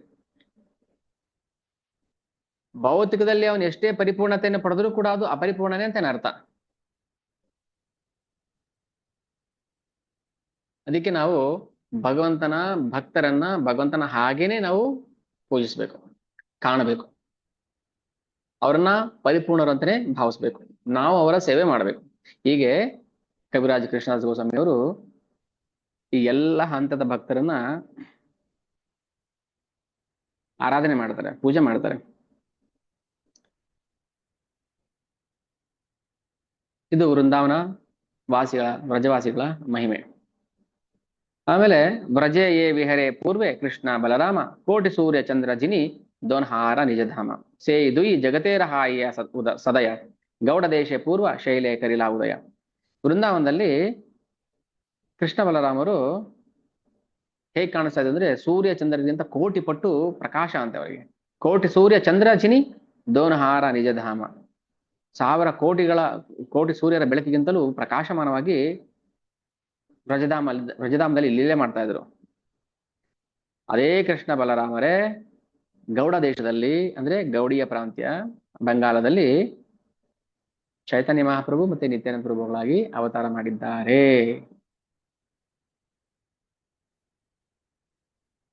ಏನಕ್ಕೋಸ್ಕರ ಬಂದ್ರು? ಏಯಿ ಮತ ದುಯಿಬಾಯಿ ಜೀವೇರ ಅಜ್ಞಾನ ತಮೋ ನಾಶಕರಿ ಕೈಲ ತತ್ವ ವಸ್ತುದಾನ. ಯಾಕೆ ಬಂದ್ರು ಅವರು ಅವತಾರ ಮಾಡಿದ್ರು? ಜೀವೇರ ಅಜ್ಞಾನ ತಮೋ ನಾಶಕರಿ, ಜೀವದ ಅಜ್ಞಾನವನ್ನ ತಮೋಗುಣವನ್ನ ನಾಶ ಮಾಡಬೇಕು. ಕೈಲ ತತ್ವವಸ್ತು ದಾನ. ತತ್ವವಸ್ತು ದಾನ ಅಂದ್ರೆ ತತ್ವವಸ್ತು ಅಂದ್ರೆ ಕೃಷ್ಣ ಭಗವಂತ, ಅದನ್ನ ದಾನ ಮಾಡಿದ್ದಾರೆ. ಏನ್ ಪ್ರತಿಯೊಬ್ಬರಿಗೂ ಪ್ರತಿಯೊಬ್ಬ ಜೀವಿಗೂ ಕೃಷ್ಣನನ್ನ ದಾನ ಮಾಡಿದ್ದಾರೆ. ತಗೊಳ್ಳಿ ಕೃಷ್ಣ ತಗೊಳ್ಳಿ, ಕೃಷ್ಣ ತಗೊಳ್ಳಿ, ಕೃಷ್ಣ ತಗೊಳ್ಳಿ. ಹೇಗೆ ದಾನ ಮಾಡಿದ್ರು? ಕೃಷ್ಣನ ನಾಮವನ್ನ ದಾನ ಮಾಡಿದ್ರು. ಕೃಷ್ಣ ಮತ್ತೆ ಕೃಷ್ಣ ನಾಮ ಬೇರೆ ಬೇರೆ ಅಲ್ಲ. ಅಭಿನ್ನಾತ್ವಾನ್ ನಾಮ ನಾಮಿನೋ, ನಾಮ ಮತ್ತೆ ನಾಮದ ಒಡೆಯ ಇಬ್ರು ಬೇರೆ ಬೇರೆ ಅಲ್ಲ, ಒಂದೇ, ಅಭಿನ್ನ. ಸೊ ಕೃಷ್ಣನ ನಾಮದ ರೂಪದಲ್ಲಿ ಅವರು ದಾನ ಮಾಡಿದ್ದಾರೆ ಜಗತ್ತಿಗೆ. ಜೀವೇರ ಅಜ್ಞಾನ ತಮೋ ನಾಶಕರಿ. ಅಜ್ಞಾನ ಅಂದ್ರೆ ಯಾವುದು ಅಂತ ಹೇಳ್ತಾರೆ ಇಲ್ಲಿ. ಯಾವುದು ಅಜ್ಞಾನ ಅಂದ್ರೆ ಯಾವ್ದಿರ್ಬೋದು ಅಜ್ಞಾನ ಅಂದ್ರೆ ನಮ್ಮ ಪ್ರಕಾರ? ಕಳ್ಳತನ, ಮೋಸ, ಸುಳ್ಳು, ವಂಚನೆ ಅಲ್ವಾ? ಅಲ್ಲ. ಇನ್ನೊಂದು ಹೆಜ್ಜೆ ಮುಂದಕ್ಕೆ ಹೋಗಿ ಹೇಳ್ತಾರೆ ಕವಿರಾಜ ಕೃಷ್ಣ ಗೋಸ್ವಾಮಿಯವರು, ಧರ್ಮ ಅರ್ಥ ಕಾಮ ಮೋಕ್ಷ ಇದು ಅಜ್ಞಾನ. ಧರ್ಮ ಅರ್ಥ ಕಾಮ ಮೋಕ್ಷ ಕೂಡ ಅಜ್ಞಾನ. ನಾವು ಮೋಕ್ಷಕ್ಕೋಸ್ಕರ ಪ್ರಯತ್ನ ಮಾಡ್ತೀವಲ್ಲ, ಮೋಕ್ಷ ಬೇಕು ಮೋಕ್ಷ ಬೇಕು, ಅದು ಅಜ್ಞಾನ. ಅದು ಈಗ ನಮ್ಮಲ್ಲಿರೋ ಅಜ್ಞಾನವನ್ನ ಬಲವಂತವಾಗಿ ನಾವು ತೆಗಿಬೇಕು, ಹೋಗೋದಿಲ್ಲ ಅದು ಹಂಗೇನೆ. ಬಲವಂತದಿಂದ ತೆಗಿಬೇಕು ಇವಾಗ ನಾವು. ಯಾಕಂದ್ರೆ ನಾವೇನ್ ಮಾಡ್ತಿದೀವಿ, ಆಚರಣೆ ಮಾಡ್ತಾ ಇದೀವಿ, ಅದು ಕೈತವ ಧರ್ಮ, ಮೋಸದ ಧರ್ಮ. ಅದು ಅಜ್ಞಾನ. ಭಗವಂತನನ್ನ ಬಿಟ್ಟು ನಾವ್ ಏನೇ ಮಾಡಿದ್ರು ಅದು ಅಜ್ಞಾನ. 1000 ಜನಕ್ಕೆ ನೀವು ಅನ್ನದಾನ ಮಾಡ್ಬೋದು, ಅಜ್ಞಾನ. ನಿರ್ಗತಿಕರಿಗೆ ವಸತಿ ಬಟ್ಟೆ ಕೊಡ್ಬೋದು, ಅದು ಅಜ್ಞಾನ. ಯಾಕಂದ್ರೆ ಅದು ಕೈತವ ಧರ್ಮ. ಯಾವುದು ಭಗವಂತನ ಕಡೆ ಕರ್ಕೊಂಡು ಹೋಗೋದಿಲ್ಲ, ಅದು ಕೈತವ ಧರ್ಮ. ಮೇಲ್ನೋಟಿಗೆ ಧರ್ಮ ತರ ಕಾಣ್ತಿದೆ, ಅದು ಮೋಸ, ಅದು ಅಜ್ಞಾನ. ಹೇಳ್ತಾರೆ, ಅಜ್ಞಾನ ತಮೇರ ನಾಮ ಕೈಯೇ ಕೈತವ, ಧರ್ಮ ಅರ್ಥ ಕಾಮ ಮೋಕ್ಷ ವಾಂಚ ಆದಿ ಸಭ. ನನಗೆ ಧರ್ಮ ಬೇಕು, ಧರ್ಮ ಮಾಡಬೇಕು, ಕಾಮ ಮೋಕ್ಷ ಅರ್ಥ ಇದೆಲ್ಲ ಅಜ್ಞಾನ. ಅದಕ್ಕೆ ಭಾಗವತಮಲ್ಲಿ ಧರ್ಮ ಪ್ರೋಜ್ಜಿತ ಕೈತವೋತ್ರ ಪರಮೋ ನಿರ್ಮಸಾಣಾಂ ಸತಾಂ ವೇದ್ಯಂ ವಾಸ್ತವಂ ಅತ್ರ ವಸ್ತು ಶಿವದಂ ತಾಪತ್ರಯೋನ್ಮೂಲನಂ ಶ್ರೀಮದ್ ಭಾಗವತೆ ಮಹಾಮನಿ ಕೃತೆ ಕಿಂವಾ ಪರೇರೀಶ್ವರ ಸದ್ಯೋ ಹೃದಯ ಅವರುದ್ಯತೆ ಅತ್ರ ಕೃತಿಭಿ ಶುಶ್ರೂಷಭಿ ತತ್ಕ್ಷಣಾತ್. ಶ್ರೀಮದ್ ಭಾಗವತಮಲ್ಲಿ 1ನೇ ಸ್ಕಂದ 1ನೇ ಅಧ್ಯಾಯದಲ್ಲಿ 2ನೇ ಶ್ಲೋಕ. ಧರ್ಮ ಅಂದ್ರೆ ಯಾವುದು ಭಗವಂತನ ಹತ್ರ ಕರ್ಕೊಂಡು ಹೋಗುತ್ತೋ, ಭಗವಂತನ ಪ್ರೀತಿ ಬೆಳೆಯುತ್ತೋ, ಏನ್ ಮಾಡೋದ್ರಿಂದ ಭಗವಂತನ ಮೇಲೆ ಪ್ರೀತಿ ಬರುತ್ತೋ ಅದಷ್ಟೇ ಧರ್ಮ ಅಂತ ಹೇಳುತ್ತೆ ಭಾಗವತ. ಇನ್ನು ಉಳಿದ ಧರ್ಮ ಅಲ್ವಾ, ಧರ್ಮನೇ ಕೈತವ ಧರ್ಮ, ಮೋಸದ ಧರ್ಮ, ಅಜ್ಞಾನದ ಧರ್ಮ. ಅದು ನೋಡಿ, ಧರ್ಮ ಅಜ್ಞಾನದಲ್ಲೂ ಮಾಡಬಹುದು, ಜ್ಞಾನದಲ್ಲೂ ಮಾಡಬಹುದು. ಅಜ್ಞಾನದಲ್ಲೂ ಕೂಡ ಧರ್ಮವನ್ನು ಆಚರಣೆ ಮಾಡಬಹುದು. ಆದರೆ ಆ ಧರ್ಮ ನಮ್ಮನ್ನ ನರಕಕ್ಕೆ ಕರ್ಕೊಂಡು ಹೋಗುತ್ತೆ.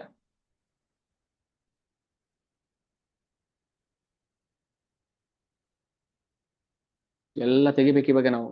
ತೆಗೆದು ಎಲ್ಲ ಗುಡಿಸಿ ಗುಡ್ಡೆ ಹಾಕಿ, ಏನ್ ಬರೀ ಕೃಷ್ಣ, ಕೃಷ್ಣ ಪ್ರೇಮ, ಕೃಷ್ಣ ಭಕ್ತಿ, ಕೃಷ್ಣ ಸೇವೆ, ಕೃಷ್ಣ ನಾಮ, ಕೃಷ್ಣ ಪ್ರಸಾದ ಅಷ್ಟೇ ಉಳ್ಕೋಬೇಕು ತಲೆಯಲ್ಲಿ. ಇನ್ನೆಲ್ಲ ಜೊಳ್ಳು ತಲೆಯಿಂದ ಹೊರಟೋಗ್ಬಿಡ್ಬೇಕು. ಭಾಗವತಂ ನಮಗೆ ಸ್ಪಷ್ಟವಾಗಿ ಧರ್ಮದ ಬಗ್ಗೆ ಪರಿಕಲ್ಪನೆಯನ್ನ ಕೊಡುತ್ತೆ. ಧರ್ಮ ಎಂದರೆ ಏನು ಅನ್ನೋದು, ಜೀವನದ ಗುರಿ ಯಾವುದು, ಮಾಡಬೇಕಾದ ಕರ್ತವ್ಯ ಯಾವುದು, ಎಲ್ಲ ವೇದಗಳ ಸಾರಾಂಶ ಯಾವುದು, ಕೃಷ್ಣನ ಅವತಾರಕ್ಕೆ ಕಾರಣ ಏನು, ಇದೆಲ್ಲ ಪ್ರಾರಂಭದಲ್ಲಿ ನಾವು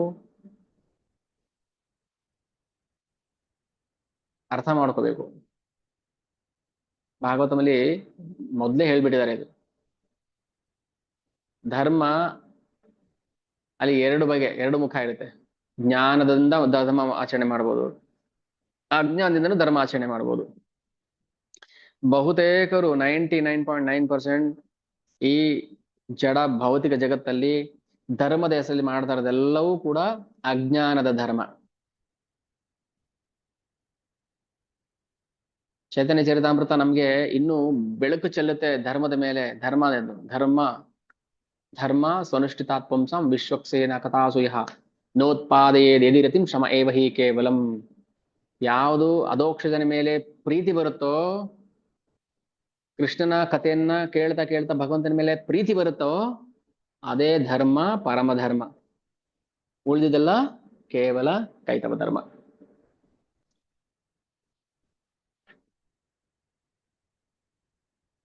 ಬಿಡಬೇಕು ಅಂತ ಹೇಳ್ತಿದ್ದಾರೆ.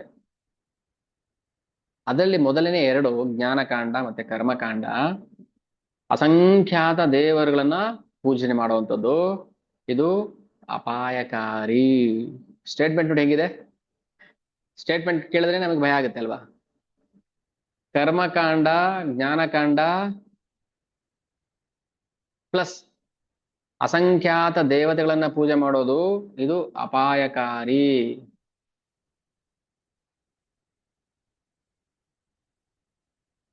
ಇಂದ್ರಿಯ ಬಯಕೆಗಳಿಗೋಸ್ಕರ ನಾವು ಅದನ್ನ ಆ ಪದ್ಧತಿಯನ್ನು ಅನುಸರಿಸ್ತಾರೆ ಹೊರತು ಇಂದ್ರಿಯ ತೃಪ್ತಿಗೋಸ್ಕರ. ಯಾರು ದೇವತೆಗಳ ಆರಾಧನೆ ಮಾಡ್ತಾರೆ ಅವರು ಇಂದ್ರಿಯ ತೃಪ್ತಿಗೋಸ್ಕರನೇ ಆರಾಧನೆ ಮಾಡೋದು ಹೊರತು ಅದರಿಂದ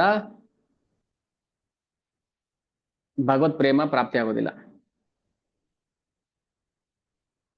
ಅಂತರಿಂದ ಸಿಗುವಂತಹ ಯಶಸ್ಸು ಕೇವಲ ಕ್ಷಣಿಕವಾದದ್ದು. ಅಂತವತ್ತು ಫಲಂ ತೇಷಾಂ, ಕೃಷ್ಣ ಗೀತೆಯಲ್ಲಿ ಹೇಳ್ತಾನೆ. ದೇವತೆಗಳಿಂದ ಪಡೆಯುವಂತಹ ಫಲಗಳು ಅಂತವತ್, ಕೊನೆ ಇದೆ ಅದಕ್ಕೆ. ಫಲಂ ತೇಷಾಂ ತದ್ ಭವತಿ ಅಲ್ಪ ಮೇಧಸಾಂ. ಯಾರು ಸಣ್ಣ ಬುದ್ಧಿ, ಅಲ್ಪ ಮೇಧಸ ಅಂದ್ರೆ ಸಣ್ಣ ಬುದ್ಧಿ ಅಂತಾರಲ್ಲ, ಬುದ್ಧಿ ಇಲ್ಲದವನು, ದಡ್ಡ, ಮೂಢ, ಮೂರ್ಖ, ಇವರು ಅಲ್ಪ ಫಲಕ್ಕೋಸ್ಕರ ದೇವತೆಗಳನ್ನ ಆರಾಧನೆ ಮಾಡ್ತಾರಂತೆ. ಇದು ಭಗವದ್ಗೀತೆಯ ತೀರ್ಪು, ನಮ್ ತೀರ್ಪಲ್ಲ. ಭಗವದ್ಗೀತೆಯ ತೀರ್ಪು, ಕೃಷ್ಣನ ತೀರ್ಪು, ಭಗವಂತನ ತೀರ್ಪು ಇದು. ಅಂತ ತಾತ್ಕಾಲಿಕ ಲಾಭಕ್ಕೋಸ್ಕರ ಯಾಕೆ ನಾವು ಬಲಿಯಾಗಬೇಕು? ರೋಡಲ್ಲಿ 10 ರೂಪಾಯಿ ಬೀಳಿಸ್ಬಿಟ್ಟು ಸೂಟ್ ಕೇಸಲ್ಲಿ ಇದ್ದಂತ 10 ಲಕ್ಷ ಎತ್ಕೊಂಡು ಹೋಗ್ಬಿಡ್ತಾರೆ ಕಳ್ಳರು. ನಾವೊಂಥರ ಹಾಗೇನೆ 10 ರೂಪಾಯಿ ಆಸೆಗೋಸ್ಕರ ನಾವು ಇಲ್ಲಿ ಕೋಟಿ ರೂಪಾಯಿ ಕಳ್ಕೊಂಡ್ಬಿಟ್ಟಿರ್ತೀವಿ, ನಮ್ಗೆ ಗೊತ್ತೇ ಆಗಿರಲ್ಲ. ಅಂತವತ್ತು ಫಲಂ ತೇಷಾಂ ತದ್ಭವತ್ಯಲ್ಪ ಮೇಧಸಾಂ. ಆದ್ರೆ ಕೃಷ್ಣ ಪರಂ ಭಾವಂ ಅಜಾನಂತು ಮಮ ಭೂತ ಮಹೇಶ್ವರಂ. ಕೃಷ್ಣ ಪರಂ ಭಾವಂ ಅಜಾನಂತು. ಅವ್ನು ಕೋಟಿ ಕೋಟಿ ಕೋಟಿ ಕೋಟಿಗಿಂತ ಬೆಲೆ ಬಾಳ್ತಾನೆ. ನಾವು 1 ಪೈಸೆಗೋಸ್ಕರ ಆಸೆ ಬಿದ್ದು ನಾವು ನಾಶ ಮಾಡ್ಕೊಂಡ್ಬಿಡ್ತೀವಿ, ಜೀವನವನ್ನೇ ನಾಶ ಮಾಡ್ಕೊಂಡ್ಬಿಡ್ತೀವಿ. ನಮ್ಮ ಮೋಹದಿಂದ ಇವೆಲ್ಲ ಆಗ್ತಾ ಇರೋದು. ನಮ್ಮಲ್ಲಿ ಅಜ್ಞಾನ ಇದೆ, ತಮ ಇದೆ, ನಮ್ಮಲ್ಲಿ ಮೋಹ ಇದೆ. ಏನಪ್ಪಾ ಭಗವದ್ಗೀತೆ ಶ್ರವಣ ಮಾಡಿದ್ಮೇಲೆ ಮೋಹ ನಷ್ಟ ಆಯ್ತಾ?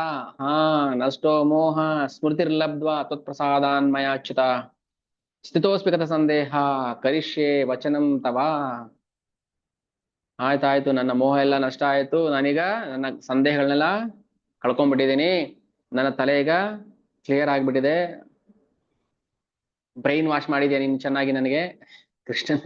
ಕೃಷ್ಣನಿಗೆ ಕೃಷ್ಣ ಚೆನ್ನಾಗಿ ಬ್ರೈನ್ ವಾಶ್ ಮಾಡಿದ್ಯಾ ನೀನು, ನನ್ನ ಬ್ರೈನ್ ಬರೀ ಕಸನೇ ತುಂಬಿಕೊಂಡಿತ್ತು ಅನ್ನೋ ಅರ್ಥ. ಯಾಕಂದ್ರೆ ಮೋಹ ಅಂದ್ರೆ ಕಸ, ಮೋಹ ಅಂದ್ರೆ ಕಸ.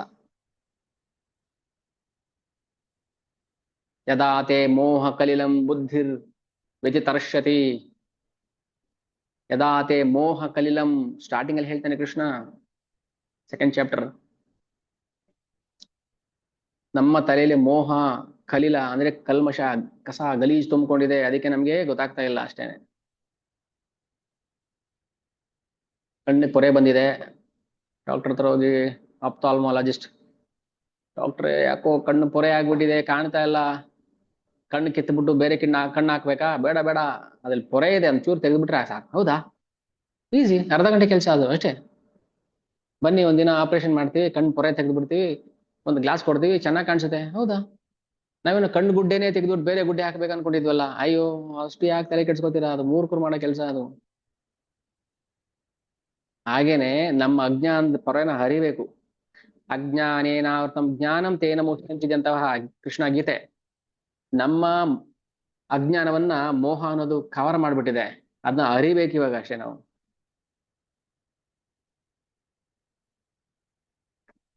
ಆ ಪೊರೆಯನ್ನ ಹರಿಬೇಕು ಅಷ್ಟೇ. ಅಜ್ಞಾನದ ಪೊರೆನ ಹರಿದು ಬಿಟ್ರೆ ಕ್ಲಿಯರ್ ಆಗಿ ಕಾಣಿಸ್ತಾನೆ ಕೃಷ್ಣ.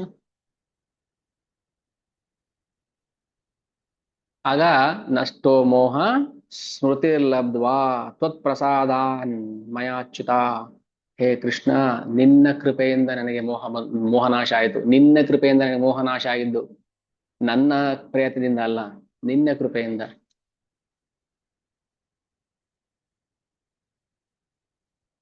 ಇದು ನಿಜವಾದ ನಮಗೆ ಅರ್ಥ ಆಗುತ್ತೆ ಇವಾಗ.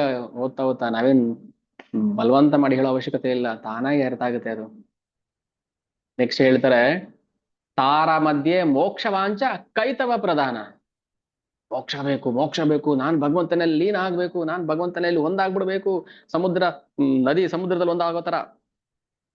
ಕೈತವ ಪ್ರಧಾನ, ಮೋಸ, ಅದು ಸುಳ್ಳು. ಯಾರು ಹೇಳಿದ್ರು ನಿಮ್ಗದು? ಹಾಲಿಗೆ ನೀರ್ ಹಾಕಿದ್ರೆ ನೀರು ಹಾಲಾಗ್ಬಿಡುತ್ತೆ ಅಂತ ಯಾರಾದ್ರೂ ಮೂರ್ಖರು ಹೇಳಿದ್ರ?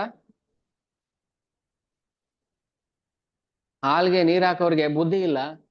ನೀರ್ ಹಾಕಿದ್ರೆ ಹಾಲು ನೀರ್ ಆಗ್ಬಿಡುತ್ತೆ, ನೀರು ಹಾಲಾಗ್ಬಿಡುತ್ತೆ ಅಂತ ಹಾಕ್ತಾರೆ. ಆದ್ರೆ ನೀರು ಬೇರೆ, ಹಾಲು ಬೇರೆ.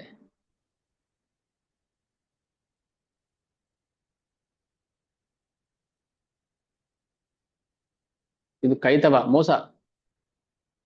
ಭಗವಂತನಲ್ಲಿ ಲೀನ ಆಗೋದು ಅಂದ್ರೆ ನಮ್ಮ ಅಸ್ತಿತ್ವ ಏನು ಭಗವಂತನ ಅಸ್ತಿತ್ವದಲ್ಲಿ ಒಂದಾಗ್ಬಿಡೋದಿಲ್ಲ. ಕುರಿ ದೊಡ್ಡಿಲಿ ಎಲ್ಲಾ ಕುರಿಗಳನ್ನ ಒಂದು ಒಟ್ಟಿಗೆ ಕೂಡಿಸ್ತಾರೆ ಅಷ್ಟೇ, ಒಂದು ಕುರಿ ತೊಪ್ಪಲಲ್ಲಿ. ಎಲ್ಲಾ ಕುರಿಗಳು ಒಂದೇ ಆಗ್ಬಿಡ್ಲಿಲ್ಲ ಅಲ್ಲಿ. ಅಲ್ಲಿ 50 ಕುರಿ ಹಾಗೆ ಇರ್ತವೆ. ಕೊಟ್ಟಿಗೆಲ್ ಒಂದಾಯ್ತು, ಎಲ್ಲೆಲ್ಲೋ ಇದ್ದು ಎಲ್ಲೆಲ್ಲೋ ಮೇಯ್ತಾ ಇದ್ವು, ಎಲ್ಲ ಕರ್ಕೊಂಡ್ಬಂದು ಒಂದು ಕೊಟ್ಟಿಗೆಲ್ ತುಂಬಿದ್ರು ಅಷ್ಟೇನೆ. ಒಂದಾಯ್ತಾ? ಎಲ್ಲ ಒಂದು ಗೂಡಿದವು ಅಂತ ಹೇಳ್ತಾರೆ. ಎಲ್ಲಾ ಕುರಿಗಳು ಒಂದು ಗೂಡಿದವು. ಎಲ್ಲ 224 ಜನ ಕುರಿಗಳು ಒಂದು ಗೂಡಿದರು ವಿಧಾನಸಭೆಯಲ್ಲಿ. ಕುರಿಗಳು ಟಗರುಗಳೆಲ್ಲ ಎಲ್ಲ ಒಂದೇ ಆಗ್ಬಿಟ್ರ? ಅಲ್ಲಿ ಅವ್ರವ್ರ ಸಪರೇಟ್ ಬೆಂಚ್ ಇರುತ್ತೆ, ಟೇಬಲ್ ಕುಟ್ಟಕ್ಕೆ. ಒಂದು ಗೂಡೋದ್ರ ಅರ್ಥ ಏನು? ನಮ್ಮ ಅಸ್ತಿತ್ವ ಹಾಗೆ ಇರುತ್ತೆ. ಸಾವಿರಾರು ನದಿಗಳು ಹರ್ಕೊಂಡು ಬಂದು ಸಮುದ್ರಕ್ಕೆ ಸೇರಿದ್ರು ನದಿಗಳ ಅಸ್ತಿತ್ವ ಹಾಗೆ ಇರುತ್ತೆ, ಅದು ಹೋಗೋದಿಲ್ಲ ಅದು. ಆದ್ರೆ ಇಲ್ಲಿ ಹೇಳ್ತಾರೆ, ನಾನು ಭಗವಂತನಲ್ಲಿ ಲೀನ ಆಗ್ಬೇಕು. ಸರಿ, ಆಯ್ತು, ಲೀನ ಆಗ್ಬೋದು. ಅಲ್ಲಿ ನಮ್ಮ ಅಸ್ತಿತ್ವ ಹಾಗೆ ಇರುತ್ತೆ, ಏನ್ ಮಾಡ್ತೀವಲ್ಲ ಹೋಗಿ?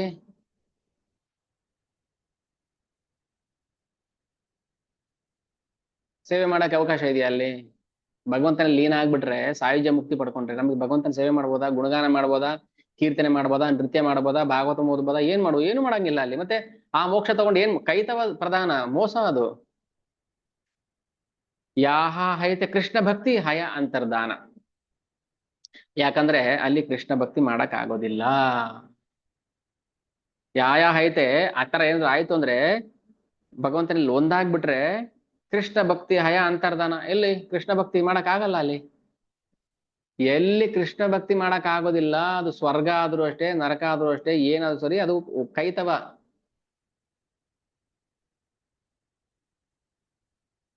ಬಂಗ್ಲೆಯಲ್ಲಿ ಇದ್ದುಕೊಂಡು ನಾವು ಕೃಷ್ಣ ಭಕ್ತಿ ಮಾಡ ಕೈತವ, ನರಕ ಅದು, ಸ್ಮಶಾನ.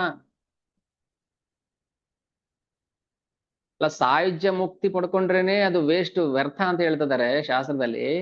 ಕೃಷ್ಣ ಭಕ್ತಿ ಹಯ ಅಂತರ್ಧಾನ, ಕೃಷ್ಣ ಭಕ್ತಿನೇ ಇಲ್ಲ ಅಂದ್ಮೇಲೆ ಅದ್ ನಮಗ್ ಬೇಡ ಅಂತ ಅರ್ಥ.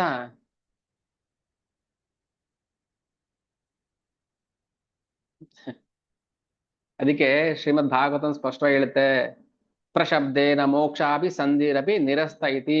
ಪ್ರ ಹ್ಮ್ ಏನು ಮೋಕ್ಷ, ಸಾಯುಜ್ಯ ಮೋಕ್ಷ ಅದು ಬೇಡಪ್ಪ, ಬೇಡ. ಮೋಕ್ಷದ ಅಪೇಕ್ಷೆ ಅದು ವ್ಯರ್ಥ. ಕೃಷ್ಣ ಭಕ್ತಿರ ಬಾಧಕ ಯಥಾ ಶುಭ ಕರ್ಮ ಸೇಹ ಏಕೆ ಜೀವೇರ ಅಜ್ಞಾನ ತಮೋ ಧರ್ಮ. ಕೃಷ್ಣನ ದಿವ್ಯ ಸೇವೆ ಮಾಡಕ್ಕೆ ಅವಕಾಶ ಇಲ್ಲ ಅಂದ್ರೆ, ಅಥವಾ ಅದಕ್ಕೆ ಹಾನಿ ಆದ್ರೆ ಅದೆಲ್ಲವೂ ಕೂಡ ಅಶುಭ. ಶುಭ ಆಗಿದ್ರು ಕೂಡ ಅಶುಭ. ಎಷ್ಟು ಸಲ ನಾನು ಕಾಮನ್ ಎಕ್ಸಾಂಪಲ್ಸ್ ಕೊಟ್ಟು ಹೇಳ್ತಾ ಇರ್ತೀನಿ, ಅರ್ಥ ಆಗ್ಲಿ ಎಲ್ರಿಗೂ, ಎಲ್ಲರೂ ಮಾಡಿರುವಂತದ್ದನ್ನೇ ಹೇಳ್ತೀವಿ. ಎಷ್ಟೇ ಜನಕ್ಕೆ ನೀವು ಕರೆದು ಅನ್ನದಾನ ಮಾಡಿದ್ರು ಕೂಡ ಅಲ್ಲಿ ಭಗವಂತನ ಹೆಸರು ಹೇಳದೆ ಮಾಡಿದ್ರೆ, ಭಗವಂತ ಸ್ಮರಣೆ ಹೇಳದೆ ಮಾಡಿದ್ರೆ ಅದು ದಾನ ಆಗೋದಿಲ್ಲ, ಅದು ಧರ್ಮ ಆಗೋದಿಲ್ಲ, ಅದು ಅಧರ್ಮ ಆಗುತ್ತೆ, ಪಾಪ ಆಗುತ್ತೆ ಅಂತ.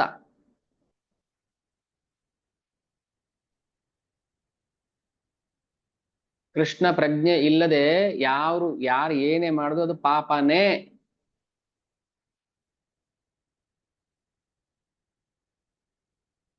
ನಾವೇ ಹೊಣೆ, ಮತ್ತೆ ನಾವೇ ಹೊರಬೇಕು. ನಾವು ಪುರೋಹಿತರ ತಲೆ ಮೇಲೆ ಹಾಕ್ಬಿಟ್ಟು ಬಿಡಂಗಿಲ್ಲ, ನೀವು ಮಾಡಿಸಿದ್ರಿ ನಾವು ಮಾಡ್ದೆ ಅಂತ. ನಾವ್ ಹೇಳ್ತೀವಿ ಬಾವಿಗೆ ಬೀಳಿ ಅಂತ, ಬೀಳ್ತೀರಾ? ನೀವ್ ಹೇಳಿದ್ರೆ ಅದಕ್ಕೆ ಬಿದ್ದೆ ಅಂತ ಹೇಳ್ತೀರಾ? ನಾವು ಸರ್ ಅವ್ರು ಹೇಳುದು ಅದಕ್ಕೆ ನಾನು ಬಾವಿಗೆ ಬಿದ್ದೆ, ಅರೆಸ್ಟ್ ಮಾಡಂಗಿಲ್ಲ, ಅವ್ರನ್ನ ಅರೆಸ್ಟ್ ಮಾಡಿ ಅಂತ ಹೇಳ್ತೀವಿ. ಅವ್ರು ಹೇಳ್ತಾರೆ ನೀವು ಸಾವಿರ, ನಿಮ್ಗೇನಾಗಿತ್ತು ಬುದ್ಧಿ ಅಂತ ಕೇಳಲ್ವಾ? ಸಾವಿರ ಹೇಳ್ಬೋದು ಪುರೋಹಿತರು ಬಂದು, ಅದ್ ಮಾಡಿ ಇದ್ ಮಾಡಿ, ಆ ಯಜ್ಞ ಕಾಂಡ ಮಾಡಿ, ಈಗ ಕಾಂಡ ಹೋಮ ಮಾಡಿ, ಅದ್ ಮಾಡಿ ಇದ್ ಮಾಡಿ. ಕೈತವ ಮೋಸ. ಕೃಷ್ಣ ಭಕ್ತಿ ಇಲ್ಲದೆ, ಭಗವಂತನ ಭಕ್ತಿ ಮಾಡದೆ, ಸ್ಟಾರ್ಟಿಂಗ್ ಫಸ್ಟ್ ಕ್ಲಾಸಲ್ಲಿ ಪೀಠಿಕೆಯಲ್ಲಿ ಹೇಳ್ತಾ ಇದ್ದೇನೆ, ಚಿರಕಾಲ ನಾಹಿ ಕರಿ ಪ್ರೇಮ ಭಕ್ತಿ ದಾನ, ಭಕ್ತಿಹೀನ ಜಗತೇರ ನಾಹಿ ಅವಸ್ಥಾನ. ಕೃಷ್ಣನಿಗೂ ಕೂಡ ಅತೃಪ್ತಿ ಕಾಡ್ತಾ ಇದೆ, ಅಯ್ಯೋ ನಾನು ಭಕ್ತಿ ಮಾಡ್ಲಿಲ್ವಲ್ಲ ಅಂತ. ಅಂತದ್ರಲ್ಲಿ ನಾವು ಭಕ್ತಿ ಮಾಡಿಲ್ಲ ಅಂತಂದ್ರೆ ಯಾವ ದೇವತೆಗಳೆಲ್ಲ ಯಾರು ಏನು ಮಾಡೋದಿಲ್ಲ, ನಮಗೆ ಯಾರು ಹೆಲ್ಪ್ ಮಾಡೋದಿಲ್ಲ. ಅದನ್ನೇ ಅರ್ಜುನ ಹೇಳ್ತಾ ಇರೋದು, ಕರಿಷ್ಯೆ ವಚನಂ ತವ, ನೀನ್ ಹೇಳ್ದಂಗ್ ಮಾಡ್ತೀನಪ್ಪ. ಯುದ್ಧ ಮಾಡುವಂತಿದ್ದಿ ತಾನೆ, ಮಾಡ್ತೀನಿ. ರಾಗದ್ವೇಷ ವಿಮುಕ್ತ ವಿಷಯ ನಿಂದ್ರೇಶ್ವರ ಅಂತ ಹೇಳಿದೆ ತಾನೆ, ರಾಗನೂ ಇಟ್ಕೋಬೇಡ, ದ್ವೇಷನೂ ಇಟ್ಕೋಬೇಡ, ಯುದ್ಧ ಮಾಡೋ. ಅದ್ ಹೆಂಗ್ ಯುದ್ಧ ಮಾಡೋದು? ದ್ವೇಷನೂ ಇರಬಾರ್ದು, ರಾಗನೂ ಇರಬಾರ್ದು, ಹೆಂಗ್ ಯುದ್ಧ ಮಾಡ್ತೀರಿ? ಅದಕ್ಕೆ ವ್ಯವಸಾಯಾತ್ಮಕ ಬುದ್ಧಿ ಅಂತ ಹೇಳೋದು, ಕೃಷ್ಣ ಕಾನ್ಶಿಯಸ್ನೆಸ್. ಕೃಷ್ಣ ಪ್ರಜ್ಞೆಯಲ್ಲಿ ರಾಗನೂ ಇಲ್ಲ, ದ್ವೇಷನೂ ಇಲ್ಲ. ಹೇಗೆ?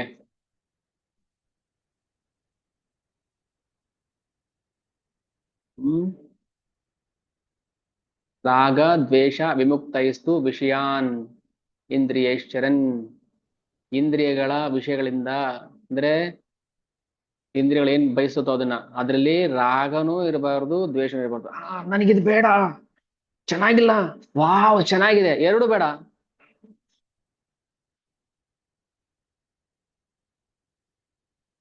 Accept the things as it is. No ರಾಗ ನೋ ದ್ವೇಷ.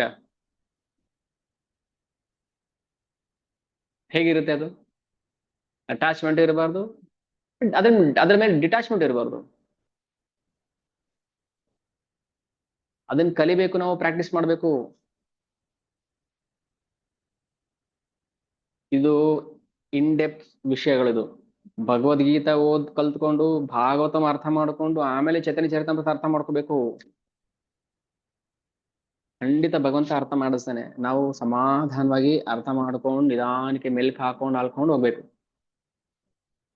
ಎಲ್ಲೆಲ್ಲಿ ಪಾಸ್ ಮಾಡ್ಬೇಕು, ಎಲ್ಲೆಲ್ಲಿ ಎಕ್ಸಾಂಪಲ್ಸ್ ಕೊಡ್ಬೇಕು, ಅದು ಹೇಳ್ತಾ ಹೇಳ್ತಾ ನಿಧಾನಕ್ಕೆ ಹಾಗೆ ಮುಂದಕ್ಕೆ ಹೋಗೋಣ. ಏನ್ ಅರ್ಥ ಆಯ್ತು? ಸಾಯುಜ್ಯ ಮುಕ್ತಿ ನಮಗ್ ಬೇಡ. ಕೊಡ್ತೀನಿ ತಗೋ, ಬೇಡ ಬೇಡ ನನಗೆ. ಅಲ್ಲ ನನ್ನಲ್ಲಿ ಒಂದಾಗ್ಬೋದಲ್ಲ, ಬೇಡ ಬೇಡ ನನಗೆ. ಮತ್ತೇನ್ ಬೇಕು? ಕೃಷ್ಣ ಭಕ್ತಿರ ಬಾಧಕ ಯಥಾ ಶುಭಾಶುಭ ಕರ್ಮ. ಕೃಷ್ಣ ಭಕ್ತಿಗೆ ಬಾಧಕ ಆಗುವಂತ ಶುಭ ಕರ್ಮಗಳು ಬೇಕಾಗಿಲ್ಲ ನನಗೆ. ಕೃಷ್ಣ ಭಕ್ತಿಗೆ ತೊಂದರೆ ಆಗುವಂತ ಒಳ್ಳೆ ಕೆಲಸಗಳು ಕೂಡ ನನಗ್ ಬೇಡ. ಅದಕ್ಕೆ ಬ್ರಹ್ಮಚಾರಿಗಳು, ಸನ್ಯಾಸಿಗಳು ಕೃಷ್ಣ ಭಕ್ತಿಗೆ ಬಾಧಕ ಆಗತ್ತೆ ಅಂತಾನೆ ಮದುವೆ ಮಕ್ಕಳು ಮಾಡ್ಕೊಳ್ಳೋದಿಲ್ಲ. ಸಂಸಾರ, ಮನೆ ಕಟ್ಟೋದು, ಲೋನ್ ಮಾಡೋದು ಕೃಷ್ಣ ಭಕ್ತಿಗೆ ಬಾಧಕ. ನೋಡಿ ಕೇಳಿ, ಇವಾಗ ನಿಮ್ಮನ್ನೇ ಪ್ರಶ್ನೆ ಮಾಡಿ, ಯಾಕ್ರಿ ಸೆಂಟರ್ಗೆ ಬರ್ತಾ ಇಲ್ಲ, ಟೆಂಪಲ್ಗೆ ಬರ್ತಾ ಇಲ್ಲ ಅಂದ್ರೆ, ಅಯ್ಯೋ ಮನೆಯಲ್ಲಿ ನನ್ನ ಹೆಂಡತಿಗೆ ಹುಷಾರಿಲ್ಲ, ನನ್ನ ಗಂಡನಿಗೆ ಹುಷಾರಿಲ್ಲ, ಬಿಸ್ನೆಸ್ ತುಂಬಾ ಬಿಸಿ, ಅಯ್ಯೋ ಅಲ್ಲಿ. ಯಾಕೆ ಬಾಧಕ ಆಯ್ತು ಕೃಷ್ಣ ಭಕ್ತಿ? ಕೃಷ್ಣ ಭಕ್ತಿಗೆ ಬಾಧಕ ಆದ್ರೆ ಶುಭ ಕರ್ಮ ಅದು ಕೂಡ ಅದು ಪಾಪನೇ. ಮೆಲ್ಕ್ ಹಾಕಿ ಇವಾಗ ಇದನ್ನ. ಹೌದು, ನಾನ್ಯಾಕೆ ಕೃಷ್ಣ ಭಕ್ತಿ ಮಾಡಕ್ ಆಗ್ತಾ ಇಲ್ಲ? ಕುಂಟು ನೆಪ ಹೇಳ್ತೀನಿ ನಾನು. ಜ್ವರ, ತಲೆನೋವು, ಸೊಂಟ ನೋವು, ಅದು ನೋವು ಇದು ನೋವು, ಅಲ್ಲಿ ಆ ಪ್ರಾಬ್ಲಮ್ ಈ ಪ್ರಾಬ್ಲಮ್. ಕೃಷ್ಣ ಭಕ್ತಿರ ಬಾಧಕ ಯಥಾ ಶುಭ ಅಶುಭ ಕರ್ಮ. ಅದು ಒಳ್ಳೆ ಕೆಲಸ ಆಗಿದ್ರು ಕೂಡ ಅದು ಅಶುಭ ಕರ್ಮನೇ.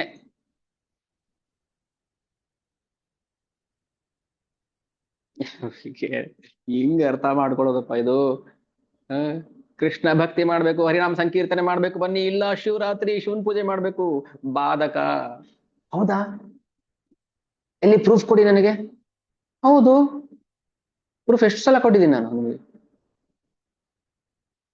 ಬಾಧಕನೇ ಅದು. ಕೃಷ್ಣ ಪ್ರಜ್ಞೆ ಇಲ್ಲದೆ ನಾವೇನಾದ್ರೂ ದೇವತೆಗಳನ್ನ ಆರಾಧನೆ ಮಾಡಕ್ಕೋ, ಇನ್ನೊಂದು ಪೂಜೆನೋ ಪುನಸ್ಕಾರನೋ, ದೇವರು ದಿಂಡ್ರು ಊರಬ್ಬ ಮಾರಿ ಹಬ್ಬ ಅಂತ ಹೋದ್ರೆ ಅದು ಯಥಾ ಶುಭಾಶುಭ ಕರ್ಮ. ಕೃಷ್ಣ ಭಕ್ತಿರ ಬಾಧಕ. Fact, truth, eternal truth. ಮೋಸ, ಸುಳ್ಳು, ದಗ, ವಂಚನೆ ಮಾಡಕ್ಕೆ ಅವಕಾಶನೇ ಇಲ್ಲ ಶಾಸ್ತ್ರದಲ್ಲಿ. ಕಡ್ಡಿ ತುಂಡು ಮಾಡಂಗೆ ಹೇಳ್ದೆ. ಒಪ್ಕೊಳ್ಳೋದು ಬಿಡೋದು ನಮಗೆ ಗೊತ್ತಿದ್ದು. ಭಗವಂತನ ದಿವ್ಯ ಪ್ರೇಮಪೂರ್ಣ ಸೇವೆ ಮಾಡಲು ಹಾನಿಕರವಾದ ಎಲ್ಲ ಶುಭ ಅಶುಭ ಚಟುವಟಿಕೆಗಳು ಅಂಧಕಾರ, ಅಜ್ಞಾನ ಅಂಧಕಾರ. ಕ್ಲಿಯರ್ ಆಯ್ತಲ್ಲ ಇದು? 1394, ಸಾರಿ 1194 ಅಂದ್ರೆ ಆದಿಲೀಲ ಚಾಪ್ಟರ್ 1 ಶ್ಲೋಕ 94.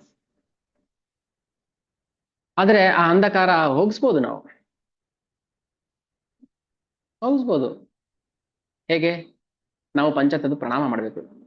ಜಯ ಜಯ ಶ್ರೀ ಚೈತನ್ಯ ಜಯ ನಿತ್ಯಾನಂದ, ಜಯ ದ್ವೈತ ಚಂದ್ರ ಜಯ ಗೌರ ಭಕ್ತ ವೃಂದ, ಹರೇ ಕೃಷ್ಣ ಕೃಷ್ಣ ಕೃಷ್ಣ ಹರೇ ಹರೇ, ಹರೇ ರಾಮ ರಾಮ ರಾಮ ಹರೇ ಹರೇ. ಅಜ್ಞಾನ ಅಂಧಕಾರ ಹೋಯ್ತು.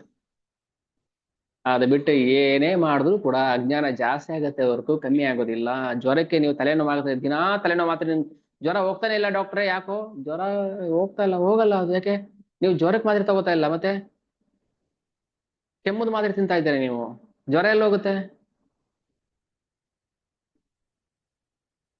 ಇಲ್ಲ, ಯಾರೋ ಮಾತ್ರೆ ಕೊಟ್ರು ತಿಂದ್ಬಿಟ್ಟು. ಯಾರು ಕೊಟ್ರು ನಿಮ್ಗೆ ಮಾತ್ರೆ? ಯಾರೋ ದಾರಿಲಿ ಹೋಗೋರು ದಾಸಯ್ಯ ಕೊಟ್ರು, ತಿಂದ್ಬಿಟ್ಟೆ. ಯಾರೋ ದಾರಿಲಿ ಹೋಗೋ ದಾಸಯ್ಯ ತಗೋಪಾಯಿ ತಿನ್ನು ಅಂತ ಕೊಟ್ರು, ಮಣ್ಣು ಕೊಟ್ರು, ತಿಂದ್ಬಿಟ್ವಿ, ಜ್ವರ ವಾಸಿ ಆಗ್ತಾ ಇಲ್ಲ ಅಂತ ಹೋದ್ರೆ ಮತ್ತೆ ಜ್ವರ ಇಲ್ಲಿ ವಾಸಿ ಆಗುತ್ತೆ? ಜ್ವರಕ್ಕೆ ಮಾತ್ರೆ ತಗೊಂಡ್ರೆ ಜ್ವರ ವಾಸಿ ಆಗುತ್ತೆ. ನಾವು ಜ್ವರ ಹಂಗೆ ಇಟ್ಕೊಂಡು ಮಣ್ಣು ತಿನ್ಕೊಂಡಿದ್ರೆ, ಅದು ಬೂದಿ ಕೊಟ್ರು ಅಂತ ಮಣ್ಣು ತಿನ್ಕೊಂಡಿದ್ರೆ, ಬೂದಿ ತಿನ್ಕೊಂಡಿದ್ರೆ ಅದೇ ಶ್ರೇಷ್ಠ ಔಷಧಿ ಅಂತ ಜ್ವರ ಇನ್ನು ಜಾಸ್ತಿ ಆಗ್ತಾ ಇರುತ್ತೆ.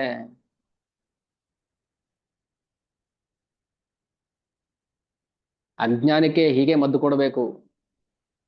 ಈಗ ನಮಗೆ ಹುಚ್ಚು ಹಿಡಿದಿದೆ, ನಮ್ಮನ್ನ ಅಡ್ಮಿಟ್ ಮಾಡಿದರೆ ಹುಚ್ಚಾಸ್ಪಿಟ್ಲಿಗೆ, ನಾವು ಒದ್ದಾಡ್ತಾ ಇದೀವಿ ಅಂತ ಬಂದ್ರು ಡಾಕ್ಟರ್ಗಳು ನರ್ಸ್ಗಳು. ಹಿಡ್ಕೊಳ್ರಿ ಕೈ, ಹಿಡ್ಕೊಳ್ರಿ ಕಾಲು ಅಂತ ಕಟ್ಟಿದ್ರು ಕೈ ಕಾಲ್ನ. ಈಗ ಇಂಜೆಕ್ಷನ್ ಹಾಕಿದ್ರು, ಸ್ವಲ್ಪ ಸಮಾಧಾನ ಆಯ್ತು, ಮಲ್ಕೊಂಡು. ಮಗು ಬಾಪ, ಇಲ್ಲಿ ನಿನ್ಗೆ ಹುಚ್ಚು ಹಿಡಿದಿದೆ, ನಾನು ಮಾತ್ರೆ ಕೊಡ್ತೀನಿ, ಇಂಜೆಕ್ಷನ್ ಕೊಡ್ತೀನಿ, ಒದ್ದಾಡ್ಬೇಡ ಅಂದ್ರೆ ಅದನ್ನ ಕಿತ್ಕೊಂಡು ಇವರಿಗೆ ಕೊಡ್ತಾನೆ ಅವನು. ಕೇಳೋದು ಅಜ್ಞಾನಿಗಳಿಗೆ, ಮಂದಮತಿಗಳಿಗೆ ಬುದ್ಧಿ ಹೇಳಿದ್ರೆ ಅದು ವಿಷ ಆಗಿ ಕಕ್ಬಿಡ್ತಾರೆ, ವಿಷ ಆಗ್ಬಿಡುತ್ತೆ. ಅದಕ್ಕೆ ಅಜ್ಞಾನಿಗಳಿಗೆ ಬುದ್ಧಿ ಹೇಳಕ್ ಹೋಗ್ಬಾರ್ದು. ನಾ ಬುದ್ಧಿ ವೇದಂ ಜನಯೇತ್ ಅಜ್ಞಾನಂ ಕರ್ಮ ಸಂಗಿನಾಂ ಜೋಷೇತ್ ಸರ್ವಕರ್ಮಾಣಿ ವಿದ್ವಾನ್ ಯುಕ್ತ ಸಮಾಚಾರ. ಕೃಷ್ಣ ಗೀತೆ. ಏನಂಗಂದ್ರೆ ಅರ್ಥ, ನ ಬುದ್ಧಿ ಭೇದಂ ಜನಯೇತ್ ಅಜ್ಞಾನಂ ಕರ್ಮ ಸಂಗಿನಾಂ. ಹೇ ಅರ್ಜುನ, ಕರ್ಮ ಸಂಗಿಗಳಿಗೆ ಬುದ್ಧಿ ಹೇಳಕ್ ಹೋಗ್ಬೇಡ. ನಾ ಬುದ್ಧಿ ಭೇದಂ ಜನಯೇತ್, ಮತ್ತೆ ಬುದ್ಧಿ ಹೇಳಿ ಅಂದ್ರೆ ಕಲಿಯೋದಿಲ್ಲ, ನೀನ್ ಮಾಡ್ ತೋರ್ಸು. ಜೋಷಯೇತ್ ಸರ್ವಕರ್ಮಾಣಿ ವಿದ್ವಾನ್ ಯುಕ್ತ ಸಮಾಚಾರ, ನೀನ್ ಮಾಡ್ ತೋರ್ಸು, ಅವ್ರು ಮಾಡ್ತಾರೆ. ಮಾಡ್ಲಿಲ್ಲ ನಾನೇನ್ ಮಾಡ್ಲಿ? ನೀನ್ ಹೊಣೆ ಅಲ್ಲ ಅದಕ್ಕೆ, ಅವರೇ ಹೊಣೆ. ಅದಕ್ಕೆ ಯಾರಿಗೆ ಆಸಕ್ತಿ ಇಲ್ಲ, ರುಚಿ ಇಲ್ಲ, ಅವ್ರಿಗೆ ನಾವು ಬಲವಂತವಾಗಿ ಹೇಳಕ್ ಹೋಗ್ಬಾರ್ದು. ಹೇಳ್ಬೇಕು, ಕಲ್ತ್ಕೋತಾರ ಬಿಡ್ತಾರ, 3 ಅವಕಾಶ ಕೊಡ್ಬೇಕು. ನೋಡಿ, ಇಂಥ ದಿನ ಭಾಗವತಂ ಕ್ಲಾಸ್ ಇದೆ, ಬನ್ನಿ. ಬರಲ್ಲ, ಇನ್ನೊಂದ್ಸಲ ಕಾಲ್ ಮಾಡಿ, ನೋಡಿ ರಿಮೈಂಡರ್ ನಂಬರ್ 2 ಕ್ಲಾಸ್ ಇದೆ, ಶ್ರವಣ ಮಾಡ್ಬೋದು ಭಗವಂತನ ಬಗ್ಗೆ, ಬನ್ನಿ. ಬರಲ್ಲ.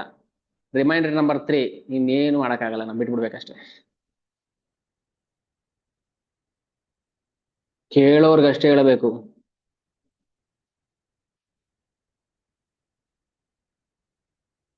ಹ್ಮ್. ಇದಂ ತುತೆ ನಾ ತಪಸ್ಕಾಯ ನಾ ಭಕ್ತಾಯ ಕದಾಚನ ನಾ ಚ ಶುಶ್ರೂಷವೇ ವಾಚ್ಯಂ ನ ಚ ಮಾಂ ಯೋಭ್ಯಸೂಯತೆ. ಹೇ ಅರ್ಜುನ, ಈ ಧರ್ಮ ಗ್ರಂಥವನ್ನ, ನನ್ನ ಈ ದಿವ್ಯ ಮಾತುಗಳನ್ನ, ಭಗವದ್ಗೀತೆಯನ್ನ ಯಾರು ತಪಸ್ ಮಾಡೋದಿಲ್ವೋ, ಯಾರಿಗೆ ಶ್ರದ್ಧೆ ಇಲ್ವೋ, ಯಾರಿಗೆ ನನ್ನ ಮೇಲೆ ಪ್ರೀತಿ ಇಲ್ವೋ ಅವ್ರಿಗೆ ಹೇಳಬೇಡ. ಯಾಕೆ? ಹೇಳ್ದ ಪ್ರಯೋಜನ ಇಲ್ಲ ಅಷ್ಟೇನೆ. ಅದಕ್ಕೆ ಕಲಿಯುಗದಲ್ಲಿ ಯಾಕೆ ಭಗವದ್ಗೀತೆ, ಓ ನಮ್ಮನೇಲಿದೆ ಭಗವದ್ಗೀತೆ, ಯಾರು ಇಲ್ಲ ಅಂತ ಹೇಳಲ್ಲ. ನಮ್ಮನೇಲಿದೆ, ನಮ್ಮನೇಲಿದೆ ಭಗವದ್ಗೀತೆ ಇದೆ ನಮ್ಮನೇಲಿ. ಓ ನಾವು ದೇವ್ರ ಮನೆ ಅಟ್ಟದ ಮೇಲೆ ಇಟ್ಬಿಟ್ಟಿದೀವಿ, ದಿನಾ ಪೂಜೆ ಮಾಡಿ ಕಡ್ಡಿ ಚುಚ್ಚಿ ಚುಚ್ಚಿ ಪೂಜೆ ಮಾಡ್ತಿದೀವಿ ನಾವು. ಏನ್ ಅರ್ಥ ಮಾಡ್ಕೊಂಡ್ರಿ? ಅರೇ ಅದ ಓದಿ ಅರ್ಥ ಮಾಡ್ಕೊಳತ್ತದಲ್ಲ, ಅದೆಲ್ಲ ನಮ್ಮಂತವರೆಲ್ಲ ಓದಬಾರ್ದು. ಅದು ಅಟ್ಟದ ಮೇಲೆ ಇಟ್ಟು ಪೂಜೆ ಮಾಡಕ್ ಅಷ್ಟೇ ಲಾಯಕದು. ಎಷ್ಟು ಜನ ಮಾಡ್ತಾ ಇದೀರಾ? ಕೈ ಎತ್ತಿ. ಅಟ್ಟದ ಮೇಲೆ ಇಟ್ಟು ಪೂಜೆ ಮಾಡ್ತಾ ಇದೀರಾ ಭಗವದ್ಗೀತೆ? ಪರವಾಗಿಲ್ಲ, ಎತ್ತಿ. ಏನ್ ತೊಂದರೆ ಇಲ್ಲ, ನಾವೇನು, ನಮ್ಗೇನ್ ಗೊತ್ತಾಗಲ್ಲ. ನೀವು ಅಲ್ಲೇ ಎತ್ಕೊಳ್ಳಿ ಕೈ, ಪರವಾಗಿ, ನಿಮ್ಮ ಕುದಿದ ಜಾಗದಲ್ಲಿ. ಎಷ್ಟು ಜನದ ಮನೇಲಿ ಇನ್ನೂ ಭಗವದ್ಗೀತೆ ಇಲ್ಲ? ನನ್ಗೆ ಆಶ್ಚರ್ಯ ಆಗೋದೇನಂದ್ರೆ, ಪ್ರಭುಜಿ 3 ದಿನ ಆಯ್ತು ಊಟ ಮಾಡಿ ತಿನ್ನಕ್ ಅನ್ನ ಇಲ್ಲ, ಒಂದಗಳು ಅನ್ನ ಇಲ್ಲ, ನಮ್ಮ ಮನೇಲಿ ಅನ್ನಕ್ಕೆ ಗತಿ ಇಲ್ಲ ಅಂದ್ರೆ ಆಶ್ಚರ್ಯ ಆಗಲ್ಲ. ಭಗವದ್ಗೀತೆ ಇಲ್ಲ, ಭಗವದ್ಗೀತೆ ಇಲ್ವಾ ನಿಮ್ಮ ಮನೇಲಿ? ಇನ್ನು ಭಗವದ್ಗೀತೆ ಇಲ್ವಾ ನಿಮ್ಮ ಮನೇಲಿ ಅಂತ ಆಶ್ಚರ್ಯ ಆಗುತ್ತೆ.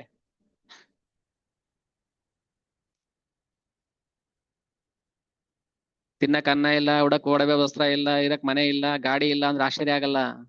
ಭಗವದ್ಗೀತೆ ಇಲ್ಲ ಮತ್ತೆ ಹೆಂಗ್ ಜೀವನ ಮಾಡ್ತಿದ್ದೀರಿ ನೀವು ಹಾಗಾದ್ರೆ?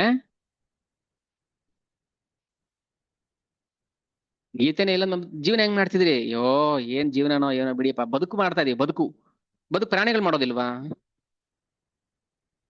ಮತ್ ಬದುಕು ಮಾಡಕ್ ಏನಕ್ ಬೇಕು ಭಗವದ್ಗೀತಾ? ಪ್ರಾಣಿಗಳು ಮಾಡ್ತವೆ. ಜೀವನ ಮಾಡಬೇಕು. ಜೀವನ ಅಂದ್ರೆ ಏನು? ಜೀವನದ ಗುರಿ ಏನು? ಒಂದಿನ ಹುಟ್ಟಿದ್ವಿ, ಒಂದಷ್ಟು ಎಂಜಾಯ್ ಮಾಡಿದ್ವಿ, ಕಷ್ಟ ಸುಖ ಅನುಭವಿಸಿದ್ವಿ, ಒಂದಿನ ಸತ್ವಿ, ಮಣ್ಣು ಮಾಡಿದ್ರು, ವರ್ಷಕ್ಕೊಂದು ಸಿದ್ಧಿ ಮಾಡ್ತಾರೆ. ಪ್ರಾಣಿಗೂ ಮಾಡ್ತಾರೆ. ಜೀವನದ ಗುರಿ ಏನು? ಯಾಕೆ ಬೇಜಾರಾಗುತ್ತೆ ಗೊತ್ತಾ? ಭಗವದ್ಗೀತೆ ಇಲ್ಲ, ಭಾಗವತಂ ಇಲ್ಲ ಮನೇಲಿ ಅಂದ್ರೆ, ಪ್ರಾಣಿ ತರ ಬದುಕ್ತಿದ್ದೀರಲ್ಲ ನೀವು ಹಾಗಾದ್ರೆ ಅನ್ಸುತ್ತೆ ನಮಗೆ.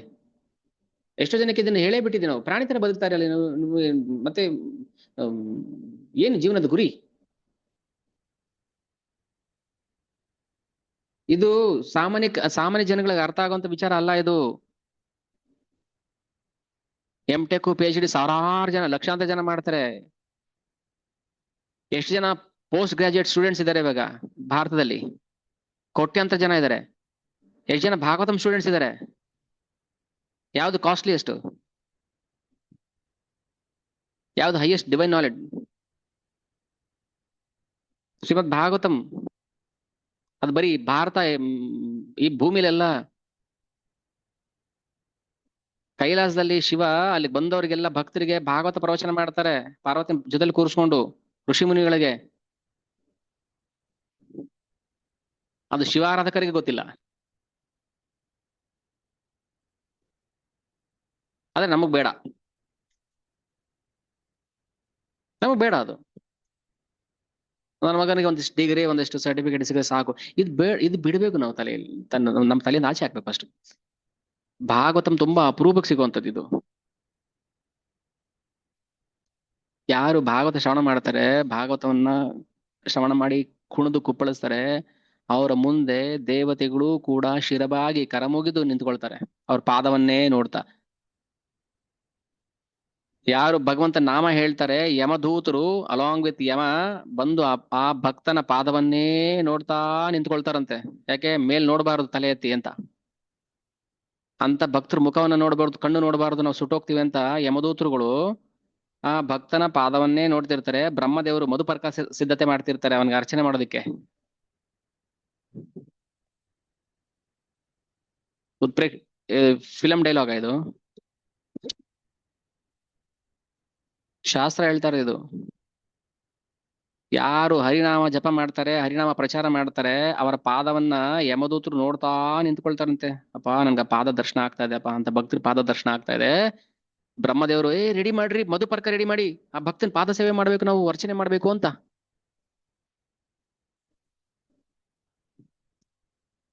ನಮ್ಗೆ ಯಾರು ಹೇಳಿಲ್ಲ ಇಷ್ಟು ದಿನ. ಅಯ್ಯೋ ಪ್ರಭುಜಿ, ನಮ್ಗೆ ಯಾರು ಹೇಳೇ ಇಲ್ಲ ಇಷ್ಟು ದಿನ. ಅದು ಅವಕಾಶ ಬಂದಾಗಲೇ ಹೇಳೋದು. ಬಹುನಾಂ ಜನ್ಮಾನಾಮಂತೆ ಜ್ಞಾನವಾನ್ ಮಾಂ ಪ್ರಪದ್ಯತೆ. ಆ ಅವಕಾಶ ಈಗ ಬಂದಿದೆ ನಮ್ಮೆಲ್ರಿಗೂ, ನಾವು ಅದನ್ನ ಉಪಯೋಗಿಸ್ಕೋಬೇಕು. ನಾನು ಪ್ರಾರಂಭ ಹೇಳ್ತೀನಿ, ಎಷ್ಟು ಅದನ್ನ ಖಡಕ ಹೇಳಿರ್ತೀನಿ ಕಾನ್ಫಿಡೆಂಟ್ ಆಗಿ. ಯಾವುದು ಅಂತೆ ಕಂತೆ ಅಲ್ಲ ಇದು, ಪ್ರತಿಯೊಂದು ಶಾಸ್ತ್ರ. ಅದು ಶ್ರೀಲ ರೂಪ ಗೋಸ್ವಾಮಿ ಅವರು ಪದ್ಯಾವಲಿಯಲ್ಲಿ ಬರ್ದಿದ್ದಾರೆ, ಶ್ಲೋಕ ಇದೆ ಅದು, ನನಗೆ ಶ್ಲೋಕ ನೆನಪಿಲ್ಲ. ಯಾರು ಹರಿನಾಮವನ್ನ ಭಗವಂತನ ಶುದ್ಧ ಭಕ್ತ, ಭಗವಂತ ಶುದ್ಧ ಭಕ್ತರು ಹರಿನಾಮ ಜಪ ಮಾಡ್ತಿರ್ತಾರಲ್ಲ, ಅವ್ರ ಪಾದವನ್ನೇ ನೋಡ್ತಿರ್ತಾರೆ ಯಮ. ಯಮ ನೋಡ್ತಾರೆ ಅಂದ್ರೆ ಎಲ್ಲ ದೇವತೆಗಳು ನೋಡ್ತಾರೆ ಅಂತ ಅರ್ಥ. ದೇವತೆಗಳು ಕೂಡ ಅಂತ ಭಕ್ತಿನ ಆರಾಧನೆ ಮಾಡಕ್ಕೆ ಕಾಯ್ತಾ ಇರ್ತಾರೆ. ಹರಿನಾಮದ ಮಹತ್ವ ಅಂತದ್ದು ಹೇಳಬಾರ್ದು ನಾವು. ಹರಿನಾಮದ ಮಹತ್ವ ಹೇಳಬಾರ್ದು ನಾವು. ಸುಮ್ಮನೆ ಚಾಂಟ್ ಮಾಡಿ ಅಷ್ಟೇ ಹೇಳಬೇಕು. ಯಾಕೆ, ಏನು ಎತ್ತ, ಏನ್ ಲಾಭ, ಏನ್ ಪ್ರಾಫಿಟ್ ಆಗುತ್ತೆ ನಮಗೆ, ಏನ್ ಗಿಟ್ಟುತ್ತೆ? ಹರಿನಾಮದ ಮಹತ್ವ ಯಾರಿಗೂ ಹೇಳಬಾರ್ದು. ಕೈಗೆ ಜಪಮಾಲೆ ಕೊಡ್ಬೇಕು, ಚಾಂಟ್ ಮಾಡಿ ಅಷ್ಟೇನೆ. ಹೇಳ್ತಾರೆ ಇಲ್ಲಿ, ಅಂತಹ ಅಜ್ಞಾನ ಎಲ್ಲಿ ಬಂತು ಟಾಪಿಕ್? ಕೃಷ್ಣನ ಸೇವೆ ಮಾಡದ ಯಾವ ಭಾಗ್ಯನೂ ಕೂಡ ಅದು ಅಶುಭ, ಇನಾಸ್ಪಿಷಿಯಸ್, ಇಂಪಯಸ್ ಆಕ್ಟಿವಿಟಿ. ಯಾಕೆ? ಶ್ರೀಕೃಷ್ಣನ ನಾಮ, ಶ್ರೀಕೃಷ್ಣನ ನಾಮ ಪವಿತ್ರ ನಾಮ ಯಾರು ಜಪ ಮಾಡಕ್ಕೆ ಶುರು ಮಾಡ್ತಾರೆ ಪ್ರೀತಿಯಿಂದ, ಆ ಕ್ಷಣನೇ ಪ್ರೇಮ ಭಕ್ತಿ ಉದಯ ಆಗುತ್ತೆ. ಪ್ರೇಮ ಭಕ್ತಿ, ನಾರ್ಮಲ್ ಭಕ್ತಿ ಅಲ್ಲ, ಪ್ರೇಮ ಭಕ್ತಿ.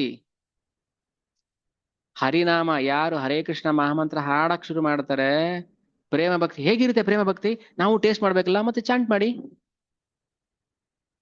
ಕೃಷ್ಣನು ಚಾಂಟಿಂಗ್ ಮಾಡ್ತಾ ಇದ್ರು. ಯಾರು ಚಾಂಟಿಂಗ್ ಮಾಡ್ತಾ ಇದ್ರು? ತನ್ನ ಭಕ್ತರ ನಾಮವನ್ನು ಹೇಳ್ತಾ ಇದ್ದ ಕೃಷ್ಣ. ಕೃಷ್ಣಗೂ ಪ್ರೇಮ ಭಕ್ತಿ, ಅವನು ಪ್ರೇಮ ಭಕ್ತಿ ಮಾಡ್ಬೇಕಲ್ಲ, ಕೃಷ್ಣ ಕೂಡ ಪ್ರೀತಿ ಮಾಡ್ಬೇಕಲ್ಲ. ಅದಕ್ಕೆ ಯಾವಾಗ್ಲೂ ಭಕ್ತರ ಹೆಸರು ಹೇಳ್ತಾ ಇದ್ದ, ನಿದ್ದೆಗಣ್ಣಲ್ಲೂ 24 hours. ಹರಿನಾಮ ಹೇಳಬೇಕು. ಹರಿ ಭಕ್ತರ ನಾಮ ಹೇಳ್ತಾನೆ, ಅವನು ಚಾಂಟಿಂಗ್ ಮಾಡ್ಬೇಕು, ಅವನಿಗೂ ಅಪ್ಲೈ ಆಗುತ್ತೆ ರೂಲ್ಸು. ಅವನಿಗೂ ಪ್ರೀತಿ ಬೇಕಲ್ವಾ? ಭಕ್ತರಿಂದ ಅವನು ಪ್ರೀತಿಯನ್ನು ಪಡ್ಕೋಬೇಕು, ಭಕ್ತರಿಗೆ ಪ್ರೀತಿ ಕೊಡ್ಬೇಕಲ್ವಾ? ಮತ್ತೆ ಅವನು ಚಾಂಟಿಂಗ್ ಮಾಡ್ಬೇಕು. ಹೋ ಲಲಿತಾ, ಹೋ ವಿಶಾಖ, ಹೋ ರಾಧಾರಾಣಿ.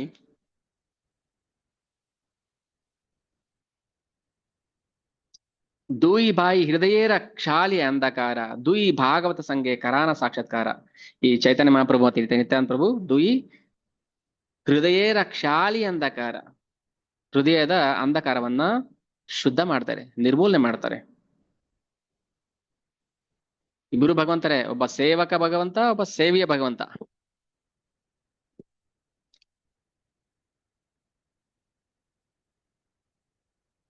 ಸೇವಿಯ ಭಗವಂತ ಕೃಷ್ಣ ಚೈತನ್ಯ ಮಹಾಪ್ರಭು, ಸೇವಕ ಭಗವಂತ ನಿತ್ಯಾನಂದ ಪ್ರಭು ಬಲರಾಮ.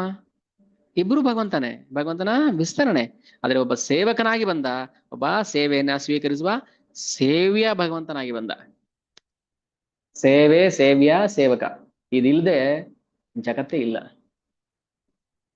ಅದಕ್ಕೆ ಫಸ್ಟ್ ಸೇವೆ. ಏನ್ ಸೇವೆ ಮಾಡ್ತಿದ್ದೀರಿ ನೀವು? ಸೇವೆ ಹೇಗೆ ನಡೀತಾ ಇದೆ? ಅಯ್ಯೋ ಸೇವೆ ಗೀವೆ ಎಲ್ಲ ಇಲ್ಲ ರೀ ನಮ್ಗೆ, ಸೇವೆ ಗೀವೆಲ್ಲ ಕೇಳ್ಬೇಡಿ. ಒಂದಷ್ಟು ಪೂಜೆ ಮಾಡ್ತೀವಿ, ಪೂಜೆನ ಸೇವೆ ಅಂತ ಕನ್ಸಿಡರ್ ಮಾಡೋದಿಲ್ಲ ಕೃಷ್ಣ ಕಾನ್ಶಿಯಸ್ ಅಲ್ಲಿ ಇಲ್ಲದೆ ಹೋದ್ರೆ. ಅರ್ಥ ಮಾಡ್ಕೊಳ್ಳಿ, ಭಗವಂತನ ಆರಾಧನೆ ಮಾಡಿಲ್ಲ ಅಂದ್ರೆ ಅದನ್ನ ಪೂಜೆ ಅಂತ ಹೇಳೋದಿಲ್ಲ. ಮತ್ತೆ ಕಾಮ್ಯಕರ್ಮ ಅಂತ ಹೇಳ್ತಾರೆ. ಕಾಮ್ಯಕರ್ಮ ಬೇರೆ, ಪೂಜೆ ಬೇರೆ. ಹೊಸದೇನು ಹೇಳ್ತಾ ಇಲ್ಲ, ಸ್ವಲ್ಪ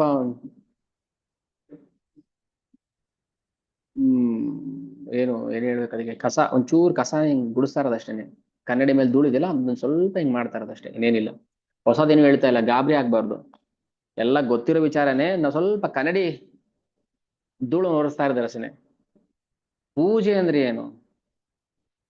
ಭಾವ. ಭಗವಂತನಿಗೆ ನೋಡಿ, ಭಗವಂತ ಒಬ್ಬ ಭಕ್ತರಿಗೆ ಹೇಳ್ತಾರೆ, ಓ ಭಕ್ತ, ಏನ್ ವರ ಬೇಕು ನಿನಗೆ?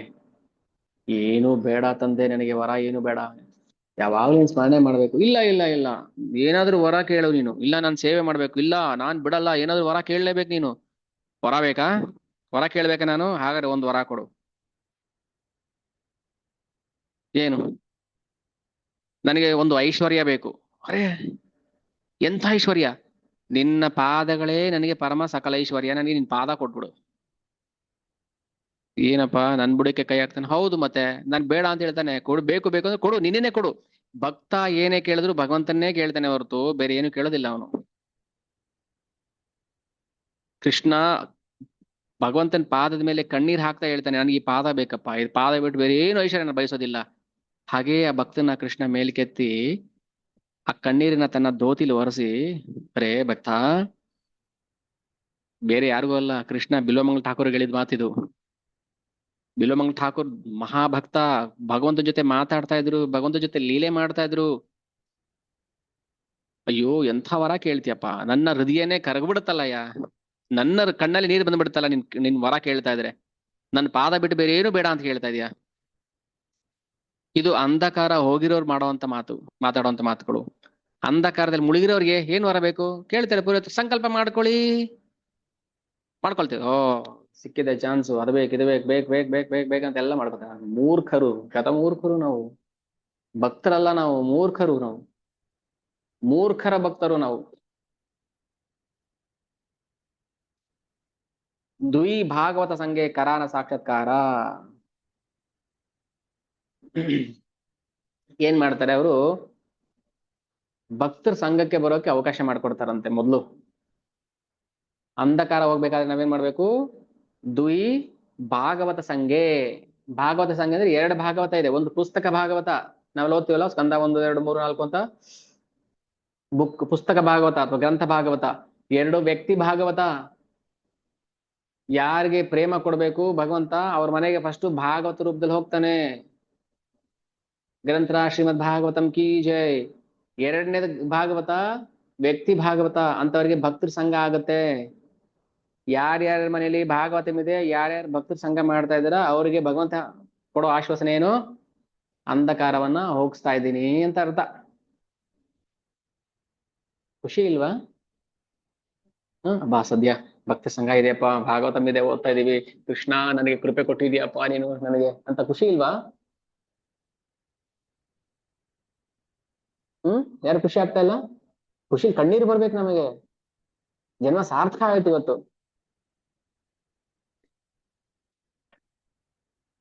ಎರಡು ಭಾಗವತ, ಒಂದು ಪುಸ್ತಕ ಭಾಗವತ, ಇನ್ನೊಂದು ಶುದ್ಧ ಭಕ್ತ ವ್ಯಕ್ತಿ ಭಾಗವತ. ಅವನ್ನೇ ಭಾಗವತೋತ್ತಮರು ಅಂತ ಕರೆಯೋದು.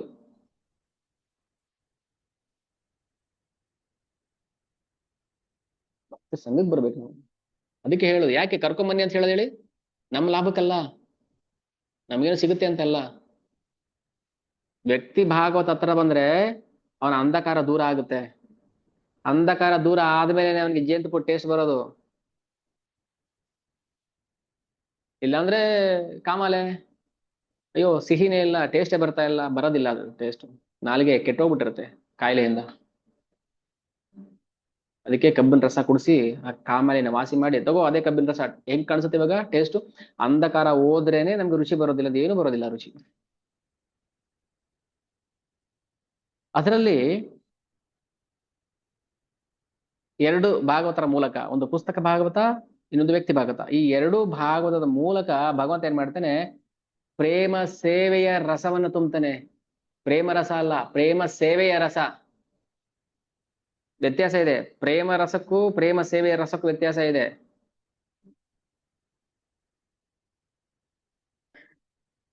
ಏನು? ಪ್ರೇಮ ಸೇವೆ ಮಾಡ್ಬೇಕು ಅನ್ನೋ ರಸ. ಇನ್ನೊಂದು ಪ್ರೇಮ ಪ್ರೇಮ ಪ್ರೇಮ ಪ್ರೀತಿ ಬೇಕು ನನಗೆ, ಪ್ರೀತಿ ಏನು ಮಾಡ್ತಾ ಇಲ್ಲ, ನನ್ ಪ್ರೀತಿ ಬೇಕು ಅಂತ ಕೂತ್ಕೊಂಡ್ರೆ ಎಲ್ಲಿ ಬರುತ್ತೆ ನಮಗದು? ಸೇವೆ ಮಾಡಿದ್ರೇನೆ ಹೃದಯದಲ್ಲಿ. ಈಗ ಬ್ಯಾಂಕಲ್ಲಿ 1 ಕೋಟಿ ರೂಪಾಯಿ ಇರ್ಬೋದು ನಮ್ಮ ಹತ್ರ, ಅದು 1 ರೂಪಾಯಿ ನಾನು ಖರ್ಚು ಮಾಡಿಲ್ಲ ಅಂದ್ರೆ ಅದ್ ದುಡ್ಡಿಗೆ ಬೆಲೆನಾ? ಮರಿ ಆಗ್ತಿರುತ್ತೆ ಅಷ್ಟೇ, ಬಡ್ಡಿ, ಚಕ್ರ ಬಡ್ಡಿ ಬಡ್ಡಿ ಬಡ್ಡಿ ಬರ್ತಿರುತ್ತೆ. ಅದ್ರ ನಾನು 1 ರೂಪಾಯಿನೂ ನಾನು ಅದನ್ನ ರಸ ನಾನು ಟೇಸ್ಟ್ ಮಾಡಿಲ್ಲ ಅಂದ್ರೆ ಆ ದುಡ್ಡಿಗೆ ಸಾರ್ಥಕ ಇದೆಯಾ ಇದ್ದು? ಇದೆಯಾ? ಇಲ್ಲ ಅಲ್ಲ.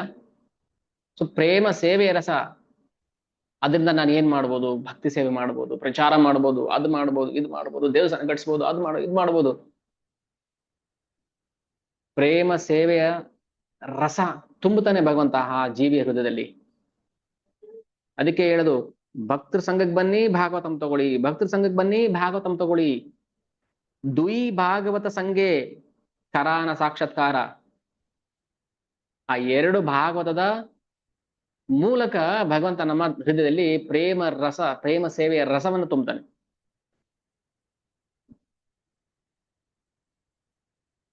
ಏನ್ ಮಾಡ್ತಾನೆ ತುಂಬಿ? ಆ ಪ್ರೇಮ ಸೇವೆಯ ರಸಕ್ಕೆ ತಾನೇ ಪ್ರೇಮಿ ಆಗ್ಬಿಡ್ತಾನೆ. ಭಗವಂತ ಲೀಲೆ ನೋಡಿ. ಪ್ರೇಮ ಸೇವೆ ರಸ ತುಂಬೋದು ಅವನೇ, ಮತ್ತೆ ಆ ಪ್ರೇಮ ಸೇವೆ ರಸಕ್ಕೆ ಅಧೀನ ಆಗೋದು ಅವನೇ. ನನ್ನ ಭಕ್ತ ಎಷ್ಟು ಚೆನ್ನಾಗಿ ಸೇವೆ ಮಾಡ್ತಾ ಇದ್ದಾನೆ ಅಂತ ಆ ಸೇವೆಗೆ ತಾನು ಫಿದಾ ಆಗ್ಬಿಡ್ತಾನೆ. ವಾವ್ ಸೂಪರ್, ಒಳ್ಳೆ ಸೇವೆ ಮಾಡ್ತಾ ಇದ್ಯಾ, ನಾನು ಕೂಡ ಆ ಸೇವೆಗೆ ವಶನಾಗ್ಬಿಟ್ಟಿದ್ದೀನಪ್ಪ ಅಂತ ತುಂಬಿದ್ಯಾರು? ನೀನೇ. ನೀನೇ ತುಂಬಿ ನಾನೇ ನನ್ನ ಮಗುಗೆ 10 ರೂಪಾಯಿ ಕೊಟ್ಟು, ಮಗು 10 ರೂಪಾಯಿನ ಉಂಡಿಗೆ ಹಾಕು ಅಂತೇಳಿ, ಮಗು ಒಳ್ಳೆ ಕೆಲಸ ಮಾಡಿದ್ಯಾ ಅಂತ ಹೇಳಿ ನಾವೇ ಮಗು ಬೆಂತಟ್ಟದಾಗೆ ಯುದ್ಧದಲ್ಲಿ ಎಲ್ಲರನ್ನು ತನ್ನ ಕಣ್ಣು ಸನ್ನೆಯಿಂದ ಇಡೀ ಸೈನ್ಯವನ್ನೇ ಸಂಹಾರ ಮಾಡ್ಬಿಟ್ಟಿದ್ದಾನೆ ಭಗವಂತ. ಆದ್ರೆ ಕ್ರೆಡಿಟ್ ಕೊಟ್ಟಿದ್ದ ಯಾರಿಗೆ? ಅರ್ಜುನ. ಓಕೆ, ತುಂಬಾ ಚೆನ್ನಾಗಿ ಮಾಡಿದ್ಯಪ್ಪ, ಕರ್ತವ್ಯ ಮಾಡಿದ್ಯಾ, ಯುದ್ಧ ಮಾಡು ಯುದ್ಧ ಮಾಡು ಅಂತ. ಯುದ್ಧ ಆಗ್ಲೇ ಸತ್ತೋಗ್ಬಿಟ್ಟಿದ್ದಾರೆ ಅಂತ ಹೇಳಿದಾರಲ್ವಾ, ಮಯೈವ ಹಿತಃ ಅಂತ, ಮಯೈವ ನಿಹಿತ ಪೂರೇ ಮೇವತತ್. ಇವ್ರು ಆಲ್ರೆಡಿ ಸತ್ತೋಗ್ಬಿಟ್ಟಿದ್ದಾರೆ. ನೀನು ಸುಮ್ಮನೆ ನಿಮಿತ್ತ ಮಾತ್ರ ಭಾವಿಸೋ ಸಾಚಿನ, ಸುಮ್ಮನೆ ಬಿಲ್ಲು ಬಾಣ ಹಿಡ್ಕೊಂಡ. ಕ್ರೆಡಿಟ್ ಯಾರು ಕೊಡ್ತಾನೆ? ಭಗವಂತ ಭಕ್ತನ್ ಕೊಡ್ತಾನೆ, ಭಕ್ತರ ಮೂಲಕ ಮಾಡಿಸ್ತಾನೆ. ಅವನೇನು ಕ್ರೆಡಿಟ್ ತಗೊಳ್ಳೋ ಅವಶ್ಯಕತೆ ಇಲ್ಲ. ಅವನ್ ಸರ್ವಶಕ್ತ, ಅವನ್ ಸ್ವತಂತ್ರ, ವಿರಾಟ್ ಸ್ವರಾಟ್. ಅವನು ಭಕ್ತರ ಮೂಲಕ ಮಾಡಿಸ್ತಾನೆ ಅದನ್ನ, ಕಾರ್ಯವನ್ನ.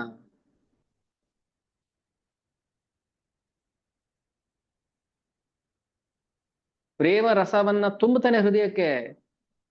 ಆಗ ಭಕ್ತ ಪ್ರೇಮ ಸೇವೆ ಮಾಡ್ತಾನೆ, ಮತ್ತೆ ಭಗವಂತ ಆ ಪ್ರೇಮ ಸೇವೆಗೆ ಫಿದಾ ಆಗ್ಬಿಡ್ತಾನೆ.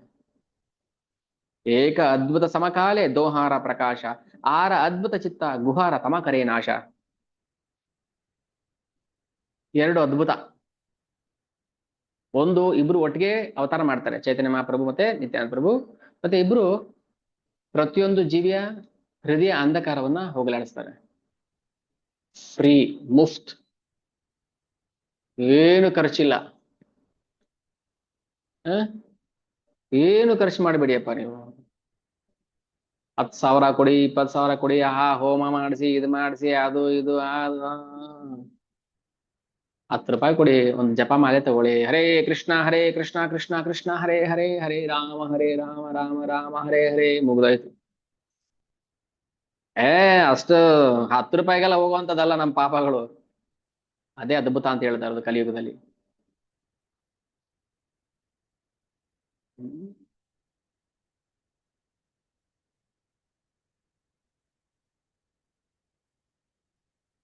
ಭಗವಂತ ನಾಮ ಎಷ್ಟು ಸುಲಭ ಆಗಿದೆ.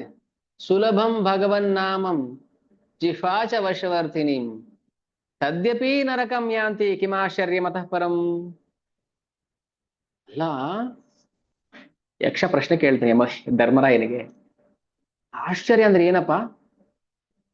ಕಿಮಾಶ್ಚರ್ಯಂ, ಆಶ್ಚರ್ಯ ಅಂದ್ರೆ ಯಾವುದು? ಧರ್ಮರಾಯ ಹೇಳ್ತಾನೆ, ಅಯ್ಯೋ ಯಕ್ಷ ಮಹಾರಾಜರೇ, ಅವ್ರು ಇನ್ಯಾರು ಅಲ್ಲ, ಯಮನೆ. ಏನು ಅಂತ ಹೇಳಿ ಜನಗಳಿಗೆ ಸುಲಭಂ ಭಗವನ್ ನಾಮಂ, ಭಗವಂತ ನಾಮ ಎಷ್ಟು ಸುಲಭವಾಗಿದೆ. ಜಿಹ್ವಾಚ ವಶವರ್ತಿನಿ, ನಾಲಿಗೆಲು ಮೂಳೆ ಇಲ್ಲ, ಹೆಂಗ್ ಬೇಕಾ ತಿರುಗತ್ತೆ. ಅವನ ಕೈಲೇ ಇದೆ ನಾಲಿಗೆನು, ಇನ್ಯಾರ ಕೈಲೇ ಕೊಟ್ಟಿಲ್ಲ ಅವನು. ಆದ್ರೂ ತದ್ಯಪಿ, ಆದ್ರೂ ಕೂಡ ನರಕಂ ಯಾಂತಿ, ನಾನಿಲ್ಲ ನರಕಕ್ಕೆ ಹೋಗ್ತೀನಿ ಅಂತ ಹೇಳ್ತಾರೆ. ಕಿಮಾಶ್ಚರ್ಯ ಮತಃ ಪರಂ, ಇದಕ್ಕಿಂತ ದೊಡ್ಡ ಆಶ್ಚರ್ಯ ಏನಿದೆ? ಸುಲಭಂ ಭಗವನ್ ನಾಮಂ, ನಾಮ ಸಂಕೀರ್ತನ ಮೆಸ್ಯ ಸರ್ವ ಪಾಪ ಪ್ರಣಾಶನಂ. ನಾವು ನಂಬೋದಿಲ್ಲ ರೀ, ಪೂಜೆ ಪುನಸ್ಕಾರ ಮಾಡದೇ ಪಾಪ ನಾಶ ಆಗ್ಬಿಡತ್ತಾ, ಅದೆಂಗೆ ಅಂತ ಕೇಳ್ತಾರೆ. ಅದಂಗೆ. ಮುಂಚೆ ಕಾರ್ನ ಕೀ ಹಾಕಿ ಹಿಂಗ್ ತಿರುಗಿಸಿ ಹಂಗೆ ಈ ಕಡೆ ಆ ಕಡೆ ತಿರುಗಿಸಿ ಬೆಂಡ್ ಮಾಡಿ ಏನ್ ತೆಗಿತಾ ಇದ್ವಿ. ಈಗೇನಿಲ್ಲ, ಅಲ್ಲೇ ನಿಂತ್ಕೊಂಡು ಟಕ್ ಅಂದ್ರೆ ಓಪನ್ ಆಗ್ಬಿಡುತ್ತೆ. ಅದೆಂಗೆ ಅಂದ್ರೆ ಟೆಕ್ನಾಲಜಿ ರೀ ಅದು. Remote control. ನಿಮ್ ರಿಮೋಟ್ ಕಂಟ್ರೋಲ್ ತೆಗೆದು ಬಿಸಾಕ್ರಿ ಫಸ್ಟ್. ಅದನ್ನ ಮಾತ್ರ ನಂಬ್ತೀರಾ? ಭಗವಂತ ನಾಮ ಹೇಳಿದ್ರೆ ಪಾಪ ನಾಶ ಆಗೋದು, ನಾವು ನಂಬೋದಿಲ್ಲ ಅಂತೀರಾ? ಇಲ್ಲ, ನಮ್ಮ ಹುಡುಗನ ಹತ್ರ ಕಾರ್ ಇದೆ, ರಿಮೋಟ್ ಇಲ್ಲಿ ನಿಂತ್ಕೊಂಡೆ ಆನ್ ಮಾಡ್ತಾನೆ ಆಫ್ ಮಾಡ್ತಾನೆ, ಡೋರ್ ಓಪನ್ ಆಗ್ಬಿಡುತ್ತೆ. ಇದು ಟೆಕ್ನಾಲಜಿ ಅಂದ್ಬಿಡ್ತೀವಿ ನಾವು. ಸುಲಭಂ ಭಗವನ್ ನಾಮಂ ಜಿಹ್ವಾಚ ವಶವರ್ತಿನಿ, ತದ್ಯಪಿ ನರಕಂ ಯಾಂತಿ ಕಿಮಾಶ್ಚರ್ಯ ಮತಃ ಪರಂ.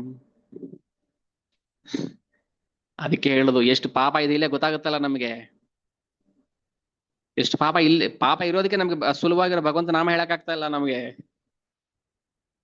ಇನ್ನೇನಾದ್ರು ನಾಲಿಗೆಯಲ್ಲಿ ಮೂಳೆಗೆಳೆ ಕೊಟ್ಬಿಟ್ಟು ಅದು ಬೆಂಡ ಆಗದಿದ್ರೆ ಏನ್ ಕತೆ ನಮ್ದು? ಇವಾಗ್ಲೇ ನಾಲ್ಗೆ ತಿರುಗಲ್ಲ ಅಂತ ಎಷ್ಟೋ ಜನ ಹೇಳ್ತಾರೆ, ಇವಾಗ ನಮ್ಗೆ ನಾಲ್ಗೆ ತಿರುಗಲ್ಲ ರೀ, ಮೂಳೆ ಇಲ್ಲ ರೀ, ಅದ್ರಲ್ಲಿ ತಿರುಗುತ್ತೆ 360 ಡಿಗ್ರಿ ತಿರುಗುತ್ತೆ. ಅದು ಬೇಕಾದ್ರೆ ತಿರುಗಿಸ್ ನೋಡಿ. ಇಲ್ಲ ಇಲ್ಲ, ನಮ್ಗೆ ತಿರ್ಗೋದಿಲ್ಲ, ನಾವು ಭಗವಂತ ನಾಮ ಹೇಳಕ್ ಆಗೋದಿಲ್ಲ. ಓ, ಮತ್ತೆ ಬನ್ರಿ, ಮಾಯ ತಿರುಗಿಸ್ತಾಳೆ ಗಿರಿ ಗಿರಿ ಗಿರಿ ಗಿರಿ ಇಟ್ಲೆ. ಈ ದೇಹ ಆಯ್ತು, ಆ ದೇಹ ಆಯ್ತು, 84 ಲಕ್ಷ ಜೀವರಾಶಿ ಆಯ್ತು, ಅಲ್ಲಿ ಕತ್ತೆ ನಾಯಿ ಹಂದಿ ನರಕ ಸ್ವರ್ಗ ಸುತ್ತಾಡ್ಕೊಂಡ್ ಗಿರಿಟ್ಲೆ ಮಾಡಿ ತೆಗೆದು ಮತ್ತೆ ಇಲ್ಲಿಗೆ ಬಿಸಾಕ್ತಾಳೆ. ನಂಬಿಕೆ ಬರ್ಬೇಕು ನಮಗೆ, ನಂಬಿಕೆ. ನಂಬಿಕೆ, ಆ 3 ಶಬ್ದನ ಚೆನ್ನಾಗಿ ತಲೆಯಲ್ಲಿ ತುಂಬ್ಕೋಬೇಕು. ಫೇತ್, ಶ್ರದ್ಧಾಧಾನ ಮತ್ ಪರಮ ಭಕ್ತಾಸ್ತೆ ತೀವ ಮೇ ಪ್ರಿಯಾ. ಏ ಅರ್ಜುನ, ಮತ್ತೆ ಗೀತೆ ಎಲ್ಲ ಇಲ್ಲೇ ಬರುತ್ತೆ ನಮಗೆ, ಎಲ್ಲೂ ಹುಡ್ಕೋದ್ ಬೇಕಾಗಿಲ್ಲ. ಯದಿ ಹಸ್ತಿ ತದನ್ಯತ್ರ, ಇಲ್ಲಿದೆ ಎಲ್ಲ, ಬೇರೆ ಎಲ್ಲೂ ಹುಡ್ಕೋದ್ ಬೇಕಾಗಿಲ್ಲ. ಎನ್ನೆ ಹಾಸ್ತಿ ತತ್ ಕಚಿತ್, ಇನ್ನೆಲ್ಲೂ ಹುಡುಕ್ಬೇಡಿ ನೀವು, ಎಲ್ಲ ಗೀತೆಯಲ್ಲಿದೆ. ಅದಕ್ಕೆ 700 ಶ್ಲೋಕ. ಹ್ಮ್, ಒಂದ್ ಶ್ಲೋಕಕ್ಕೆ 50 ಪೈಸಾ. ಯಪ್ಪಾ, ಶ್ಲೋಕಕ್ಕೆ ಬೆಲೆ ಕಟ್ತಾ ಇದೀವಿ, ಕೃಷ್ಣ ಕ್ಷಮಿಸಪ್ಪ. ಒಂದ್ ಶ್ಲೋಕಕ್ಕೆ 50 ಪೈಸಾ, ಒಂದ್ ಶ್ಲೋಕಕ್ಕೆ 50 ಪೈಸಾ. 700 ಶ್ಲೋಕಕ್ಕೆ 300 ರೂಪಾಯಿ ಕೊಟ್ಟು ತಗೊಳ್ರಿ ಅಪ್ಪ ಪುಸ್ತಕ. 700 ಶ್ಲೋಕ 300 ರೂಪಾಯಿ, 50 ಪೈಸೆ ಇಲ್ಲ. ಆ?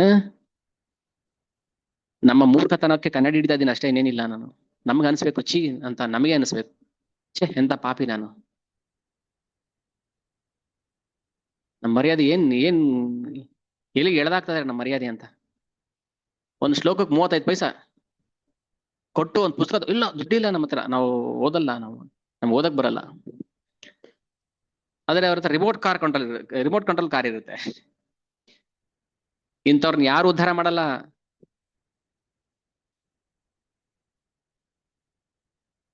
ಪ್ರೇಮ ಉಕ್ಕಬೇಕು ನಮಗೆ. ಚೈತನ್ಯ ಚರಿತಾಮೃತ ಓದ್ತಾ ಇದ್ದಾಗ ಇದೆಲ್ಲ ಫಸ್ಟ್ ನಮ್ಮಲ್ಲಿರೋ ಗಲೀಜ್ ತೆಗಿಬೇಕು. ಫಸ್ಟ್ ನಾವು ಗಲೀಜ್ ತೆಗಿಬೇಕು. ಎಷ್ಟೋ ಜನ್ಮಗಳದೆಲ್ಲ ಸ್ಟಾಕ್ ತುಂಬಿಕೊಂಡು ಬ್ಲಾಕ್ ಆಗ್ಬಿಟ್ಟಿದೆ ಮೋರಿ, ಅದು ಹೋಗ್ತಾ ಇಲ್ಲ. ಫಸ್ಟ್ ಅದನ್ನ ತಳ್ಳಬೇಕು ಆಚೆಗೆ. ಹೃದಯದಲ್ಲಿ, ಹೃದಯ ಗಹ್ವರದಲ್ಲಿ ಗಲೀಜ್ ಕೂತ್ಬಿಟ್ಟಿದೆ. ಅಲ್ಲಿ ಕೃಷ್ಣ ಹೆಂಗ್ ವಾಸ ಮಾಡ್ತಾನೆ? ಅಲ್ಲಿ ಏನು ಅಂತ ವಾಸ ಮಾಡ್ತಾನೆ ಹೋಗ್ಲಿ ಅವನು. ನಮ್ಗೆ ಒಂದೊಂದು ಟೈಮ್ ಏನಾಗುತ್ತೆ, ಎಲ್ಲಿ ನೋಡಿದ್ರು ಕೃಷ್ಣಂದು ಭಾವಗಳು. ಈಗ ಪಬ್ಲಿಕ್ ಟಾಯ್ಲೆಟ್ ಕಾಣಿಸುತ್ತೆ ಅಲ್ಲಿ ಇಲ್ಲಿ ಕಬ್ಬು ವಾಸನೆ. ಅಲ್ಲೊಬ್ಬ ಕೂತಿರ್ತಾನೆ ಚೇರ್ ಹಾಕೊಂಡು, ಹೋಗೋರು ಬರೋರ್ನೆಲ್ಲ 1 ರೂಪಾಯಿ 4 ಆಣೆ 8 ಆಣೆ ಇಸ್ಕೊಂಡು. ನಮ್ಗೆ ಅನ್ಸುತ್ತೆ ಅಲ್ಲ, ನಮ್ಮ ಹೃದಯದಲ್ಲೂ ಕೃಷ್ಣ ಹೀಗೆ ಕೂತಿರ್ತಾನ? ನಮ್ಮ ಹೃದಯ ಟಾಯ್ಲೆಟ್, ಅದು ಗಲೀಜು ಗಬ್ಬು. ಅಲ್ಲೊಬ್ಬ ಚೇರ್ ಹಾಕೊಂಡು ಕೂತಿರ್ತಾನೆ ಯಾವಾಗ್ಲೂ. ಹಾ, 1 ರೂಪಾಯಿ ಕೊಡಿ 2 ರೂಪಾಯಿ ಕೊಡಿ ಅಂತ. ಕೃಷ್ಣ ಹಾಗೆ ಕಾಯ್ತಾ ಇರ್ತಾನೆ ನಮ್ಮ ಹೃದಯದಲ್ಲಿ.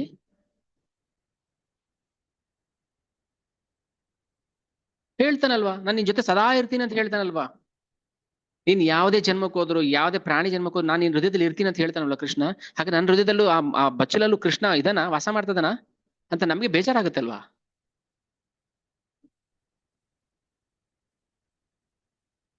ಈಶ್ವರ ಸರ್ವಭೂತಾನಾಂ ಹೃದಯೇಶೇ ಅರ್ಜುನ ತಿಷ್ಠತಿ. ಹೇ ಅರ್ಜುನ, ನಾನು ಪ್ರತಿಯೊಬ್ಬರ ಹೃದಯದಲ್ಲಿ ಇರ್ತೀನಿ. ಸರ್ವಸ್ಯ ಚಾಹಂ ಹೃದಯ ಸನ್ನಿವಿಷ್ಟೋ, ಪ್ರತಿಯೊಬ್ಬರ ಹೃದಯದಲ್ಲಿ ನಾನು ವಾಸ ಮಾಡ್ತಾ ಇರ್ತೀನಿ. ಮತ್ತೆ ಕೃಷ್ಣ ಹೆಂಗ್ ವಾಸ ಮಾಡ್ತಾ ಇದೀಯಪ್ಪ ನೀನು? ವಾಸನೆ ಬರೋದಿಲ್ವಾ ನಿನ್ಗೆ ಅಂತ. ಹರಿನಾಮ ಹೇಳ್ರಿ, ಹರಿನಾಮ ಹೇಳಿ. ಅವ್ನು ತಡ್ಕೊಂಡು ಕೂತ್ಕೊಂಡ್ಬಿಡ್ತಾನೆ ಕೃಷ್ಣ. ಅಯ್ಯೋ ಆಯ್ತಪ್ಪ, ಹರಿನಾಮ ಹೇಳು, ನಾನು ಏನ್ ಬೇಜಾರಾಗೋದಿಲ್ಲ, ಹೇಳು ಪರವಾಗಿಲ್ಲ. ಪ್ರತಿಯೊಂದ್ರಲ್ಲೂ ನಾವು ಭಗವಂತನ ಸನ್ನಿಧಾನವನ್ನ ನಾವು ಅರ್ಥ ಮಾಡ್ಕೋಬೇಕು. ತಾಯಿ ತೊಡೆ ಮೇಲೆ ಮಗು ಕೂತಿರುತ್ತೆ, ಎಷ್ಟೋ ಹೊತ್ತಾದ್ರೂ ತಾಯಿ ಕಷ್ಟ ಆದ್ರೂ ಭಾರ ಆದ್ರೂ ಹೊತ್ಕೊಂಡ್ ಕೂತ್ಕೊಂಡಿರ್ತಾಳೆ. ಅದು ಭಾರ ಆಗಲ್ಲ ಅವಳಿಗೆ, ಪ್ರೀತಿ ಅದು. ಏನಾಗಲ್ಲ ಮಗು, ಕೂತ್ಕೋ ಪರವಾಗಿಲ್ಲ, ಕೂತ್ಕೋ ಕೂತ್ಕೋ. ಹೆಗ್ಲ ಮೇಲೆ ಕೂತ್ಕೋತಿಯಾ ಕೂತ್ಕೋ, ತಲೆ ಮೇಲೆ ಕೂತ್ಕೋತಿಯಾ ಕೂತ್ಕೋ, ನನ್ಗೇನ್ ಭಾರ ಆಗಲ್ಲ ಅಂತ ಹೇಳ್ತಾರಲ್ವಾ ತಾಯಿ. ಹಾಗೇನೆ ಕೃಷ್ಣ.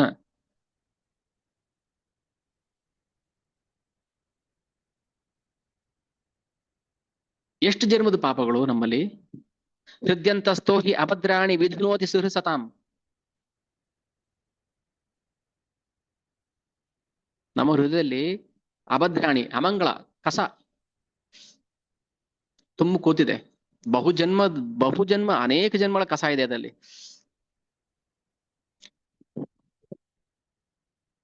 ಒಂದಿನ ಟಾಯ್ಲೆಟ್ ಕ್ಲೀನ್ ಮಾಡಿಲ್ಲ ಅಂದ್ರೆ ನಮ್ಗೆ ಬೇಜಾರಾಗುತ್ತೆ, ಅಸಹ್ಯ ಅನ್ಸುತ್ತೆ ನಮ್ಗೇನೆ. ಅಂತದಲ್ಲಿ ಒಳಗೆ ಎಷ್ಟು ಗಲೀಜಿದೆ, ಏನ್ ಕತೆ, ಹೇಗೆ ಮತ್ತೆ ನಾವು ವಾಸ ಮಾಡೋದು ಅಲ್ಲಿ? ಭಗವಂತ ಹೇಗೆ ವಾಸ ಮಾಡ್ತಾನೆ? ಹಂದಿಗೆ ಏನ್ ಅನ್ಸಲ್ಲಪ್ಪ, ಹಂದಿ ಮಲ ತಿನ್ನುತ್ತೆ, ಹಂಗನ್ಬಿಟ್ಟು ಮನುಷ್ಯ ಮಾಡಕ್ಕಾಗತ್ತಾ ಕೆಲ್ಸನ? ಹಂದಿಗಳು ಈಜಾಡ್ತವೆ ಕೊಚ್ಚೆಲ್ ಬಿದ್ದು, ಎಮ್ಮೆಗಳು ಈಜಾಡ್ತವೆ ಕೊಚ್ಚೆಲ್ ಬಿದ್ದು, ಮನುಷ್ಯ ಮಾಡಕ್ಕಾಗತ್ತಾ ಆತರ? ನಮ್ಗೇನು ಅನ್ಸೋದಿಲ್ಲ, ನಾವು ಕೊಚ್ಚೆಲ್ ಬಿದ್ದು ದಾಡ್ತೀವಿ, ನಮ್ಗೇನ್ ಅನ್ಸಲ್ಲ. ಬಟ್ ಭಗವಂತನಿಗೆ ಅವನ್ ಬಗ್ಗೆ ಸ್ವಲ್ಪ ಯೋಚನೆ ಮಾಡ್ಬೇಕಲ್ವಾ ನಾವು. ಕಲಿಯುಗ ತುಂಬಾ ಒಳ್ಳೆ ಯುಗ ಇದು. ಯಾರು ಹರಿನಾಮ ಹೇಳ್ತಾರೆ ಅವ್ರಿಗೆ ತುಂಬಾ ಒಳ್ಳೇದಿದು, ತುಂಬಾ ಸುಲಭ.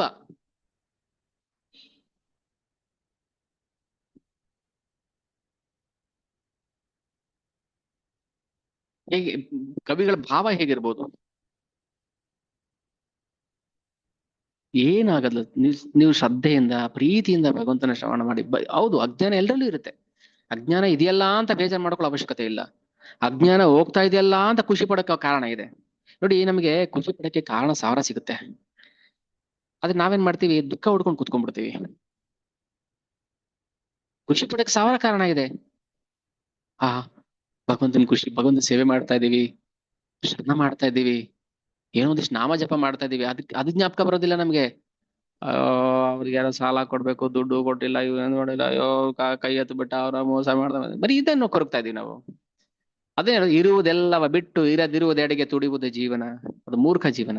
ಭಗವಂತ ನಮ್ಗೆ ಶಾಸ್ತ್ರ ಕೊಟ್ಟಿದ್ದಾನೆ, ಭಕ್ತರನ್ನ ಕೊಟ್ಟಿದ್ದಾನೆ, ದೇವಸ್ಥಾನಗಳನ್ನ ಕೊಟ್ಟಿದ್ದಾನೆ, ಖುಷಿ ಪಡಕ್ಕೆ ಕಾರಣಗಳನ್ನ ಕೊಟ್ಟಿದ್ದಾನೆ. ನಾವು ದುಃಖನೇ ತಲೆ ಮೇಲೆ ಹೊತ್ಕೊಂಡು ಕೂತ್ಬಿಟ್ಟಿದೀವಿ, ಆಕಾಶ ತಲೆ ಮೇಲೆ ಇದೆಯೇನಪ್ಪಾ ಅಂತ.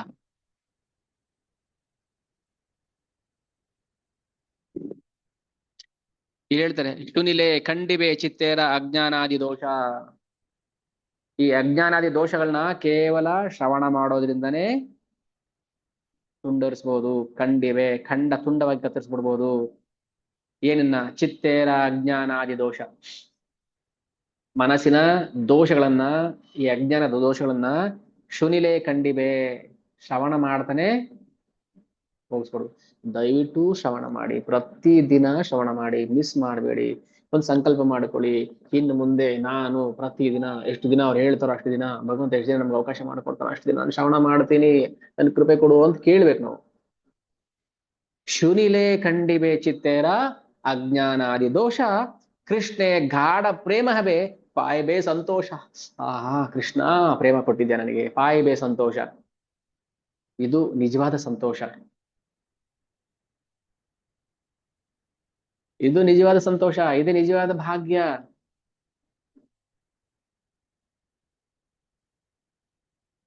ಇದು ನಿಜವಾದ ಭಾಗ್ಯ.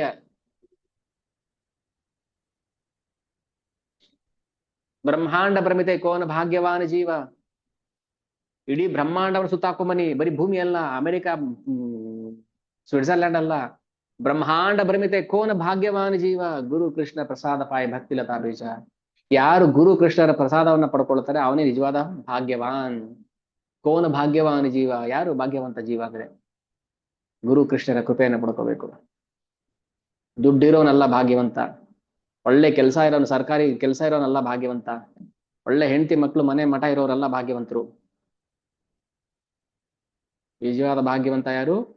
ಬ್ರಹ್ಮಾಂಡ ಭ್ರಮಿತೆ, ಇಡೀ ಬ್ರಹ್ಮಾಂಡ ಸುತ್ತರೆ ಕೋನ ಭಾಗ್ಯವಾನ್ ಜೀವ, ಯಾರು ಭಾಗ್ಯವಂತನು?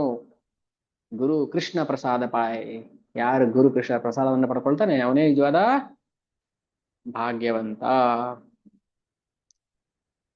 ಅಂತ ಭಾಗ್ಯವನ್ನ ನಮ್ಗೆ ದಾನ ಕೊಡ್ತಾ ಇದಾರೆ, ಸಾಲ ಅಲ್ಲ, ದಾನ ಕೊಡ್ತಾ ಇದ್ದಾರೆ. ತಗೊಳ್ಳಿ ದಾನ, ಫ್ರೀ, ತಗೊಳ್ಳಿ ತಗೊಳ್ಳಿ ತಗೊಳ್ಳಿ ತಗೊಳ್ಳಿ, ಹರಿನಾಮವನ್ನು ತಗೊಳ್ಳಿ, ಹಂಚಿ. ಪಾಂಪ್ಲೆಟ್ ಹಂಚಿದಂಗ ಹಂಚಿದ್ರು ನಿತ್ಯಾನಂದ ಪ್ರಭು.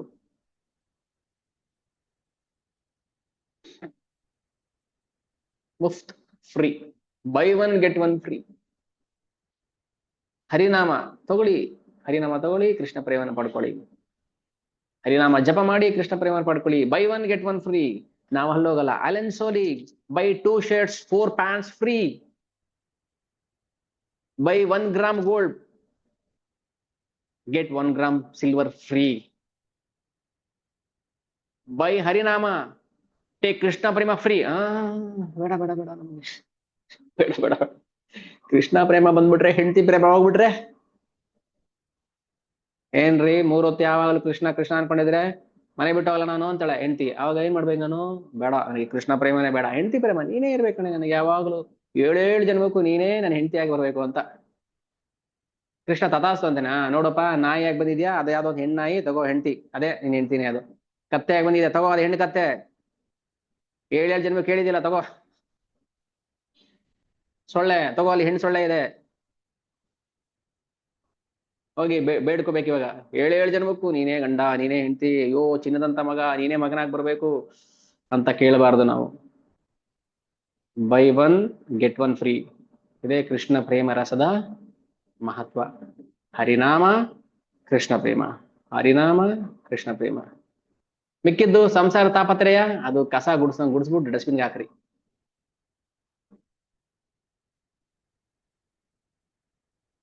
ನೀವೇನು ಹೇಳ್ಬಿಡ್ತೀರಾ, ನಮ್ ತಾಪತ್ರಯ ಎಷ್ಟಿದೆ ಗೊತ್ತಾ ನಿಮಗೆ? ಬ್ರಹ್ಮದೇವ್ರಿಗಿದೆ ತಾಪತ್ರಯ, ಇಂದ್ರನಿಗೂ ತಾಪತ್ರಯ ಇದೆ, ಬಿಲ್ಗೇಟ್ಸ್ಗೂ ಇದೆ, ಅಂಬಾನಿಗೂ ಇದೆ. ಹ ಮುಂದೆ ಹೇಳಿ ಈಗ. ಬ್ರಹ್ಮದೇವರಿಗಿಲ್ವ ತಾಪತ್ರಯ? ಇಂದ್ರ ಹಂದಿಯಾಗಿ ಬಂದಲ್ಲ, ಮತ್ತೆ ತಾಪತ್ರಯ ಇಲ್ವಾ? ಬೃಹಸ್ಪತಿಗೆ ಅಪಮಾನ ಮಾಡ್ಬಿಟ್ರು, ಗುರುಗೆ ಅಪಮಾನ ಮಾಡ್ಬಿಟ್ರು, ರಾಕ್ಷಸರು ಹೊಡೆದು ಓಡಿಸಿಲ್ವಾ? ಹಿರಣ್ಯ ಕಶಿಪು ಬಂದು ಒಂದು ಆಸೆ ಆಗ್ಲಿಲ್ವಾ, ಸಿಂಹಾಸನ ಬಿಟ್ಟು ಆಸೆ? ಮತ್ತೆ ತಾಪತ್ರಯ ಇಲ್ವಾ ಅವರಿಗೆ? ತಾಪತ್ರಯ ಇರೋದು ಮೂರೇ, ಯಾವುದು? ಆದಿ ದೈವಿಕ, ಆದಿ ಭೌತಿಕ, ಆದಿ ಆಧ್ಯಾತ್ಮಿಕ. ಈ ಮೂರು ತಾಪತ್ರಯ ಕ್ಲೇಶವನ್ನ ಬಗೆಹರಿಸುವುದು ಹರಿನಾಮ. ಆಯ್ತಲ್ಲ. ಹ್ಮ್. ಹರಿನಾಮದ ರುಚಿಯನ್ನು ನಾವು ಸವಿಬೇಕು. ನನ್ ಮಗ ಒಂದು ಯಾವ್ದೋ ಹಾಡಾಡ್ತಾನೆ, ಏನ್ ಸವಿ ಹರಿನಾಮ. ಚಾಂಟಿಂಗ್ ಮಾಡಮ್ಮ ನೀನ್ ಮಾತ್ರ.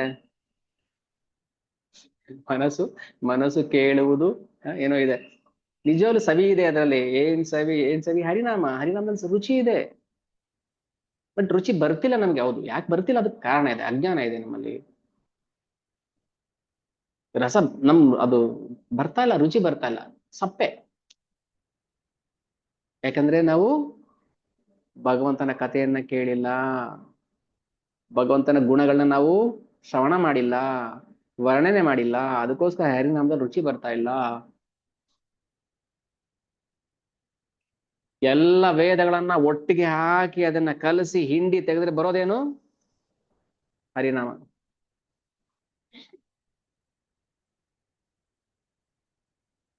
ಅದಕ್ಕೆ ಹೇಳುದು, ನಮ್ಗೆ ಹೆಮ್ಮೆ ಇದೆ, ಗೌಡಿಯ ವೈಷ್ಣವ ಸಂಪ್ರದಾಯದಲ್ಲಿ ಹರಿನಾಮ ಪ್ರಚಾರ ಮಾಡಕ್ಕೆ ಜೀವನವನ್ನ ಮುಡುಪಾಗಿಟ್ಟಿದ್ದಾರೆ. ನಮ್ಗೆ ಹೆಮ್ಮೆ ಇದೆ. ಯಾವ ಸಂಪ್ರದಾಯದವರು ಇಷ್ಟು ಎಕ್ಸ್ಕ್ಲೂಸಿವ್ ಆಗಿ ಹರಿನಾಮ ಪ್ರಚಾರ ಮಾಡಕ್ಕೆ ಪ್ರಯತ್ನ ಮಾಡ್ತಲ್ಲ. ವೇದಗಳು ಹೇಳ್ತಾರೆ, ವೇದಗಳು ಹೇಳ್ಬೋದು, ಉಪನಿಷತ್ ಪಾರಾಯಣ ಮಾಡ್ತಾರೆ, ಆ ಕಾಂಡ ಈ ಕಾಂಡಲ್ಲಿ ಮಾಡ್ತಾರೆ. ಆದ್ರೆ ಹರಿನಾಮ ಪ್ರಚಾರ ಮಾಡಕ್ಕೆ ಕೇವಲ ಹರಿನಾಮ. ಯಜ್ಞ ಸಂಕೀರ್ತನ ಪ್ರಾಯಿ ರಜಂತಿ ಸುಮೇಧಸಃ, ಕೃಷ್ಣ ವರ್ಣಂ ತುಷಾ ಕೃಷ್ಣಂ ಸಾಂಗೋಪಾಂಗಸ್ತ್ರ ಪಾರ್ಷದಂ, ಯಜ್ಞ ಸಂಕೀರ್ತನ ಪ್ರಾಯೈರ್ ಯಜಂತಿ ಸುಮೇಧಸಃ. ಯಾರು ಯಜ್ಞ ಸಂಕೀರ್ತನ ಯಜ್ಞವನ್ನ ಮಾಡ್ತಾರೆ, ಪ್ರಚಾರ ಮಾಡ್ತಾರೆ, ಅವನು ಸುಮೇಧಸಃ. ಮೇಧಸ ಅಂದ್ರೆ ಬುದ್ಧಿವಂತ, ಮೇಧಾಶಕ್ತಿ ಅಂತೀವಲ್ಲ, ಸುಮೇಧಸಃ ಭಾರಿ ಬುದ್ಧಿ. ಎಲ್ರು 16 ರೌಂಡ್ ಜಪ ಮಾಡಬೇಕು ಕಂಪಲ್ಸರಿ. ಹೆಂಗ್ ಟೈಮ್ ಸಿಗುತ್ತೆ, ಎಲ್ಲಿ ಪುರ್ಸೊತ್ತಿರುತ್ತೆ ಅದೆಲ್ಲ ನಮ್ಗೆ ಹೇಳ್ಬಾರ್ದು. 16 ರೌಂಡ್ ಮಾಡ್ಬೇಕಷ್ಟೆ. ಎಲ್ಲಿ ಟೈಮ್ ಸಿಗುತ್ತೆ ನಾನೇ ಹೇಳ್ಬಿಡ್ತೀನಿ, ಹುಡುಕಿ ಹೇಳಿ ನಿಮಗೆ, ಹಿಂದಿನ ತಗಡೆ ಟೈಮ್ ಸಿಗುತ್ತೆ ನೋಡಿ ಅಂತ. ಬೇಡ ಅಂತ ಸುಮ್ಮನೆ ಆಗ್ತೀನಿ ಅಷ್ಟೇ. ಎಷ್ಟು ಗಂಟೆ ಮೊಬೈಲ್ ಯೂಸ್ ಮಾಡ್ತೀರಾ ನೋಡಿ, ಚೆಕ್ ಮಾಡ್ಕೊಳ್ಳಿ ನೀವು. ಒಂದಿನ ಡೇಟಾ ಕೊಡಿ ನನಗೆ ಎಲ್ರು. ಬೆಳಗ್ಗೆ 5 ಗಂಟೆಯಿಂದ ರಾತ್ರಿ 10 ಗಂಟೆ ತನಕ ಎಷ್ಟು ಗಂಟೆ ನಾನು ಮೊಬೈಲ್ ಯೂಸ್ ಮಾಡಿದೆ. ಆದ್ರೆ 1% ಯೂಸ್ ಮಾಡಿ ಸಾಕು, 16 ರೌಂಡ್ ಜಪ ಮಾಡ್ಬೋದು.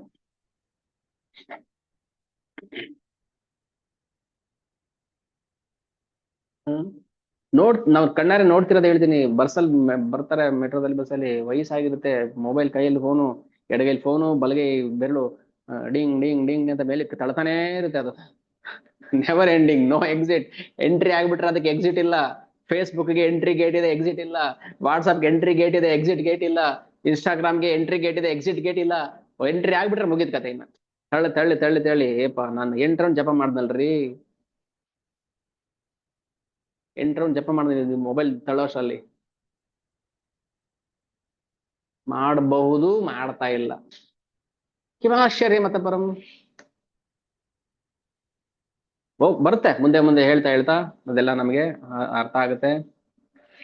ಇಲ್ಲಿ ಕವಿರಾಜ್ ಕೃಷ್ಣದಾಸ್ ಗೋಸ್ವಾಮಿ ಹೇಳ್ತಾರೆ, ಮತ್ತೆ ಶ್ರೀ ರೂಪ ಗೋಸ್ವಾಮಿ ರಘುನಾಥ್ ದಾಸ್ ಗೋಸ್ವಾಮಿ ಅವರ ಪಾದ ಕಮಲದಲ್ಲಿ ನಾನು ಆಶ್ರಯವನ್ನ ಪಡೆಯುತ್ತಾ ಅವರ ಅನುಗ್ರಹವನ್ನ ಬೇಡುತ್ತಾ ಚೈತನ್ಯ ಚರಿತಾಮೃತ ಕಹೇ ಕೃಷ್ಣದಾಸ, ಈ ಚೈತನ್ಯ ಚರಿತಾಮೃತವನ್ನ ಹೇಳ್ತಿದ್ದೀನಿ ಅಂತ ಕೃಷ್ಣದಾಸ ಕವಿರಾಜ ಕೃಷ್ಣದಾಸ ಗೋಸ್ವಾಮಿ ಅವರು ವಿನಮ್ರ ಪ್ರಾರ್ಥನೆ ಮಾಡ್ತಾ ಇದಾರೆ. ಸೊ ನಾವು ಹಾಗೆ ನಮ್ಮ ಗುರುಗಳ ಪಾದಕ್ಕೆ ಶರಣಾಗ್ತಾ ಶ್ರೀ ಪ್ರಭುಪಾದ ಕೃಪೆಯನ್ನ ಬೇಡ್ತಾ, ಗೌರಿತಾಯ ಆಶೀರ್ವಾದವನ್ನು ಬೇಡ್ತಾ, ರಾಧಾಕೃಷ್ಣ ಕೃಪೆಯನ್ನ ಬೇಡ್ತಾ, ಎಲ್ಲ ವೈಷ್ಣವರಿಗೂ ನಾವು ಸಾಷ್ಟಾಂಗ ಪ್ರಣಾಮಗಳನ್ನ ಮಾಡ್ತಾ ನಾವು ಮುಂದೆ ಈ ಚೈತನ್ಯ ಚರಿತಾಮೃತವನ್ನ ಹಾಗೆ ಮುಂದುವರ್ಸ್ಕೊಂಡು ಹೋಗೋಣ ಅಂತ ಹೇಳಿ ಇಲ್ಲಿಗೆ ಮೊದಲನೇ ಅಧ್ಯಾಯ ಆಧ್ಯಾತ್ಮಿಕ ಗುರುಗಳು ಅಧ್ಯಾಯ ಮುಗಿದಿದೆ. ನಾಳೆಯಿಂದ ಅಧ್ಯಾಯ 2 ದೇವೋತ್ತಮ ಪರಮ ಪುರುಷ ಯಾರು? ಶ್ರೀ ಚೈತನ್ಯ ಮಹಾಪ್ರಭು.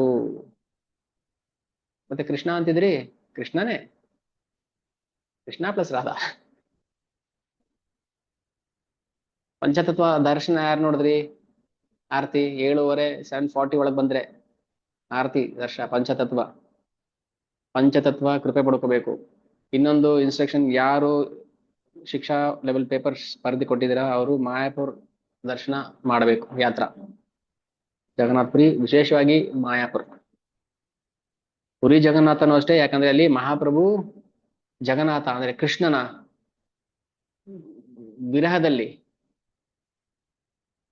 ಮುಳುಗೋಗಿದ್ರು, ಭಾವೋದ್ರೇಕ. ಸೊ ಆ ಲೀಲೆ ಮಾಡಿದಂತಹ ಜಾಗ, ಕೊನೆಯ ಅವರ ಅಂತ್ಯಲೀಲೆ ನಡೆದಿದ್ದು ಜಗನ್ನಾಥಪುರಿಯಲ್ಲಿ. ಅದಕ್ಕೋಸ್ಕರ ಗೌಡಿಯ ಸಂಪ್ರದಾಯದವರಿಗೆ ಜಗನ್ನಾಥಪುರಿ ಮತ್ತೆ ಶ್ರೀಧಾಮ್ ಮಾಯಾಪುರ ವಿಶೇಷವಾದ ಸ್ಥಳಗಳು. ಹೌದು, ವೃಂದಾವನ, ಎಲ್ಲಾ ಧಾಮಗಳು ವೃಂದಾವನದಲ್ಲಿ ಇದೆ. ಓಕೆ, ಸೊ ಎಲ್ರೂ ದರ್ಶನ ಮಾಡಬೇಕು. ಅದಕ್ಕೆ ಟೆಂಪಲ್ ಇಂದ ಯಾತ್ರೆಗೆ ಹೋಗ್ತಾ ಇದಾರೆ ಏಪ್ರಿಲ್ ಅಲ್ಲಿ. ಯಾರು ಹೋಗಕ್ಕೆ ಆಸೆ ಇದೆ, ಅಯ್ಯೋ ನಾನೊಂದ್ಸಲ ನೋಡ್ಬಿಟ್ಟಿದ್ದೀನಿ ಎಲ್ಲ, ಪ್ರತಿ ವರ್ಷ ದರ್ಶನ ಮಾಡ್ಬೇಕು. 1 ವರ್ಷ ವೃಂದಾವನ ಆಗ್ಲಿ, 1 ವರ್ಷ ಶ್ರೀಧಾಮ ಮಾಯಾಪುರ ಆಗ್ಲಿ ನಾವು ಯಾತ್ರೆ ಮಾಡ್ಬೇಕು. ಯಾತ್ರೆ ಮಾಡುವುದು ಕೂಡ 64 ಭಕ್ತಿ ಅಂಗದಲ್ಲಿ ಒಂದು. 64 ಭಕ್ತಿ ಅಂಗಗಳಿದೆ. ಅದರಲ್ಲಿ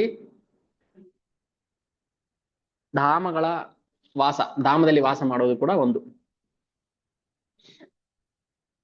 ಓಕೆ, ಸೊ ಇಲ್ಲಿಗೆ ನಾವು ತಾತ್ಕಾಲಿಕ ವಿರಾಮ, ಶಾಶ್ವತ ವಿರಾಮ ಅಲ್ಲ, ತಾತ್ಕಾಲಿಕ ವಿರಾಮ ಕೊಟ್ಟು ನಾಳೆ ಕಂಟಿನ್ಯೂ ಮಾಡೋಣ. ಏನಾದ್ರು ಪ್ರಶ್ನೆಗಳಿದ್ರೆ ದಯವಿಟ್ಟು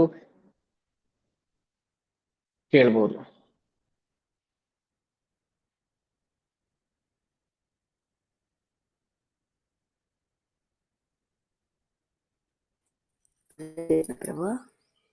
ಹರೇ ಕೃಷ್ಣ.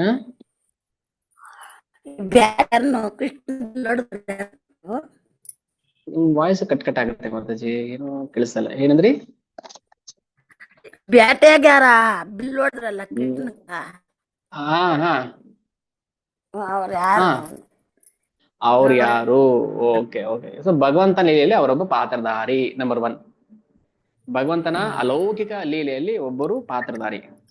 2ನೇದು, ಭಗವಂತ ನಮಗೆ ಇಲ್ಲಿ ಸಂದೇಶವನ್ನು ಕೊಡಬೇಕು. ಮ್ಯೂಟ್ ಮಾಡ್ಕೊಳ್ಳಿ, ನಾನೇ ಮಾಡ್ತೀನಿ ರೀ. ಆಯ್ತಾ, ಮ್ಯೂಟ್ ಆಗಿದೆ. ಓಕೆ. 2ನೇದು, ನಮ್ಗೆ ಸಂದೇಶ ಕೊಡಬೇಕು. ಏನ್ ಸಂದೇಶ ಕೊಡಬೇಕು? ಅದೇ ಅಲ್ಲಿ ಮಿಥ್ಯಾ ಲೀಲೆ ಮಾಡ್ತಾನೆ ಕೃಷ್ಣ. ಮಿಥ್ಯಾ ಲೀಲೆ ಏನು? ಮಿಥ್ಯಾ ಲೀಲೆ ಅಂದ್ರೆ ಯಾರು ಭಗವಂತನ ಮೇಲೆ ನಂಬಿಕೆ ಇಟ್ಟಿಲ್ವೋ, ಯಾರು ಗುರು ಕೃಷ್ಣ ವೈಷ್ಣವರನ್ನ ಸಾಮಾನ್ಯರು ಅಂತ ಭಾವಿಸ್ತಾರೋ ಅವರನ್ನ ಅಧಪಾತಕ್ಕೆ ತಳ್ಳಬೇಕು. ಸೊ ಇದು ಭಗವಂತ ಮಾಡೋ ಲೀಲೆ. ಇನ್ನೊಂದು ಹೇಳ್ತಾರೆ, ಜರನಿಗೆ ಉದ್ಧಾರ ಮಾಡ್ಬೇಕಾಗಿತ್ತು ಭಗವಂತ. ಅವನ ಪೂರ್ವ ಜನ್ಮದ ವೃತ್ತಾಂತ ಹೇಳ್ತಾರೆ, ಬೇರೆ ಬೇರೆ ಪುರಾಣದಲ್ಲಿ ಇದೆ ಪೂರ್ವ ಜನ್ಮದ ವೃತ್ತಾಂತ. ಅವನು ಈ ಜನ್ಮದಲ್ಲಿ ಭಗವಂತನ ಅಂತರ್ಧಾನಕ್ಕೆ ನೇರ ಕಾರಣ ಆದ. ಭಗವಂತ ಲೀಲೆ ಮುಗಿಸ್ಬೇಕಲ್ಲ, ಒಂದು ನೆಪ ಬೇಕು. ಭಗವಂತ ಲೀಲೆ ಮುಗಿಸೋದಕ್ಕೆ ಒಂದು ನೆಪ. ಆ ನೆಪಕ್ಕೆ ಭಗವಂತ ಅವರನ್ನ ಆಯ್ಕೆ ಮಾಡ್ಕೊಂಡಿದ್ದಾರೆ. ಇದು ಮಿಥ್ಯಾ ಲೀಲೆ. ಅಂದ್ರೆ ಯಾರು ಭಗವಂತನ ಭಕ್ತರ ಅಲ್ಲವೋ ಅವ್ರು ಅದನ್ನ ಮಿಥ್ಯೆ, ಸುಳ್ಳು, ಕೈತವ ಅಂತ ಭಾವಿಸ್ತಾರೆ. ಅಂತವ್ರು ಅಧಮರಾಗ್ತಾರೆ, ಅಂಧತಮಕ್ಕೆ ಹೋಗ್ತಾರೆ ಅಂತ. ಓಕೆ, ಸೊ ಬೇಡ, ಬೇರೆ ಯಾರು ಇಲ್ಲ, ಭಗವಂತನ ಭಕ್ತನೇ. ಭಗವಂತನ ಪಾದಕ್ಕೆ ಬಿಲ್ಲನ್ನ, ಬಾಣವನ್ನ ಅಂದ್ರೆ ಹೊಡಿತಾನೆ. ಹಾಗೆ ಭಗವಂತ ತನ್ನ ಅವತಾರವನ್ನ ಅಲ್ಲಿಂದ ಸಮಾಪ್ತಿ ಮಾಡ್ತಾನೆ. ಯಾಕಂದ್ರೆ ಅದಕ್ಕೆ ಮುಂಚೆ ಬ್ರಹ್ಮಾದಿ ದೇವತೆಗಳು ಬಂದು ಪ್ರಾರ್ಥನೆ ಮಾಡಿರ್ತಾರೆ ಭಗವಂತನಿಗೆ, ನಿಮ್ಮ ಅವತಾರ ಸಮಾಪ್ತಿ ಮಾಡ್ಬೇಕು ಬನ್ನಿ ಅಂತ. ಯಾಕಂದ್ರೆ ಬ್ರಹ್ಮದೇವರು ಕೃಷ್ಣನ ಪ್ರಾರ್ಥನೆ ಮಾಡಿದಾಗ ಗರ್ಭೋಧ ಕಷಾಯ ವಿಷ್ಣು ಹತ್ರ ಕಾರಣದ ಕಷಾಯ ವಿಷ್ಣು ಹತ್ರ ಪ್ರಾರ್ಥನೆ ಮಾಡ್ತಾರೆ. ಓ ಭಗವಂತ, ಭೂಮಿಗೆ ತೊಂದರೆ ಆಗ್ತಾ ಇದೆ, ಭೂದೇವಿಗೆ ದಯವಿಟ್ಟು ನೀವು ಅವತಾರ ಮಾಡ್ಬೇಕು ಅಂತ. ಆಗ ಕೃಷ್ಣ ಅವತಾರ ಮಾಡಿರ್ತಾರೆ. ಅವತಾರ ಮಾಡಿರ್ಬೇಕಾದ್ರೆ ಬ್ರಹ್ಮದೇವರಿಗೆ ಆಜ್ಞೆ ಮಾಡಿರ್ತಾರೆ, ನಾನು ಇಂಥ ದಿನ ಬರ್ತಾ ಇದ್ದೀನಿ, ಅವತಾರ ಮಾಡ್ತಾ ಇದ್ದೀನಿ. ಸೊ ಎಲ್ಲ ದೇವತೆಗಳನ್ನು ಕೂಡ ನೀನು ಈ ಭೂಲೋಕಕ್ಕೆ ಕರ್ಕೊಂಡು ಹೋಗುವಂತ ಬ್ರಹ್ಮನಿಗೆ ಆಜ್ಞೆ ಮಾಡಿರ್ತಾರೆ. ಇದೆಲ್ಲ ಪ್ರೀ ಪ್ಲಾನ್. ಭಗವಂತ ಏನೇನ್ ಮಾಡಿದಾನೆ, ಒಂದು ಹೆಜ್ಜೆ ಹೆಜ್ಜೆಗೂ ಕೂಡ ಎಲ್ಲ ಪ್ಲಾನ್ ಮಾಡಿದ್ದೆ, ಡಿವೈನ್ ಪ್ಲಾನ್ ಅದು. ಸೊ ಅದರಲ್ಲಿ ಇದು ಕೂಡ ಒಂದು ಲೀಲೆ. ಓಕೆ, ನೆಪ, ಅವತಾರ ಸಮಾಪ್ತಿ ಮಾಡಕ್ಕೆ ಒಂದು ನೆಪ ಅಷ್ಟೇ. ಸೊ ಕೃಷ್ಣನಿಗೆ ಸಾವು ಹುಟ್ಟು ಸಾವಿಲ್ಲ. ಕೃಷ್ಣ ದಿವ್ಯ, ಶಾಶ್ವತ, ಅನಾದಿ, ಅನಂತ. ಓಕೆ, ಅದೊಂದು ಲೀಲೆ.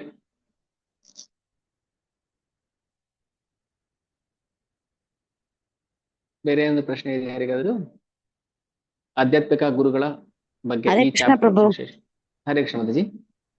ಅದೇ ಪ್ರಭು, ಭಗವಂತನ 3 ಮುಖ್ಯ ಶಕ್ತಿಗಳಲ್ಲಿ ಅಂತರಂಗ ಶಕ್ತಿ, ಬಹಿರಂಗ ಶಕ್ತಿ, ಮತ್ತೆ ಬಹಿರಂಗ ಶಕ್ತಿ, ತಟಸ್ಥ ಶಕ್ತಿ. ತಟಸ್ಥ, ಮಾರ್ಜಿನಲ್. ತಟಸ್ಥ ಅಂದ್ರೆ ಜೀವ. ಈಗ ಜೀವ ಕೂಡ ಭಗವಂತನ ಶಕ್ತಿನೇ. ತಟಸ್ಥ ಶಕ್ತಿ, ಅಂತರಂಗ ಶಕ್ತಿ ಅಂದ್ರೆ ಭಗವಂತನ ಅಂತರಂಗ ಶಕ್ತಿಯಿಂದನೇ ವಿಸ್ತರಣೆ ಆಗುತ್ತೆ. ರಾಧಾರಾಣಿ, ಬಲರಾಮ, ಅನೇಕ ಅವತಾರಗಳು, ಭಗವಂತನ ಲೀಲೆಗಳು, ಇವೆಲ್ಲ ಅಂತರಂಗ ಶಕ್ತಿ. ಬಹಿರಂಗ ಶಕ್ತಿ ಅಂದ್ರೆ ಈ ಭೌತಿಕ ಜಗತ್ತು, ಮಾಯಾ. ಬಹಿರಂಗ ಶಕ್ತಿ ಅಂದ್ರೆ ಮಾಯಾ.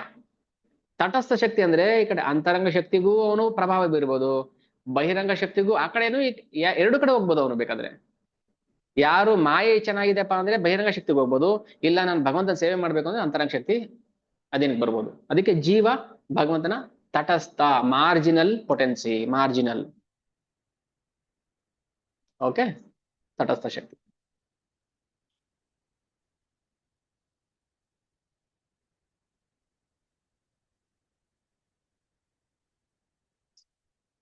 ಹರೇ ಕೃಷ್ಣ.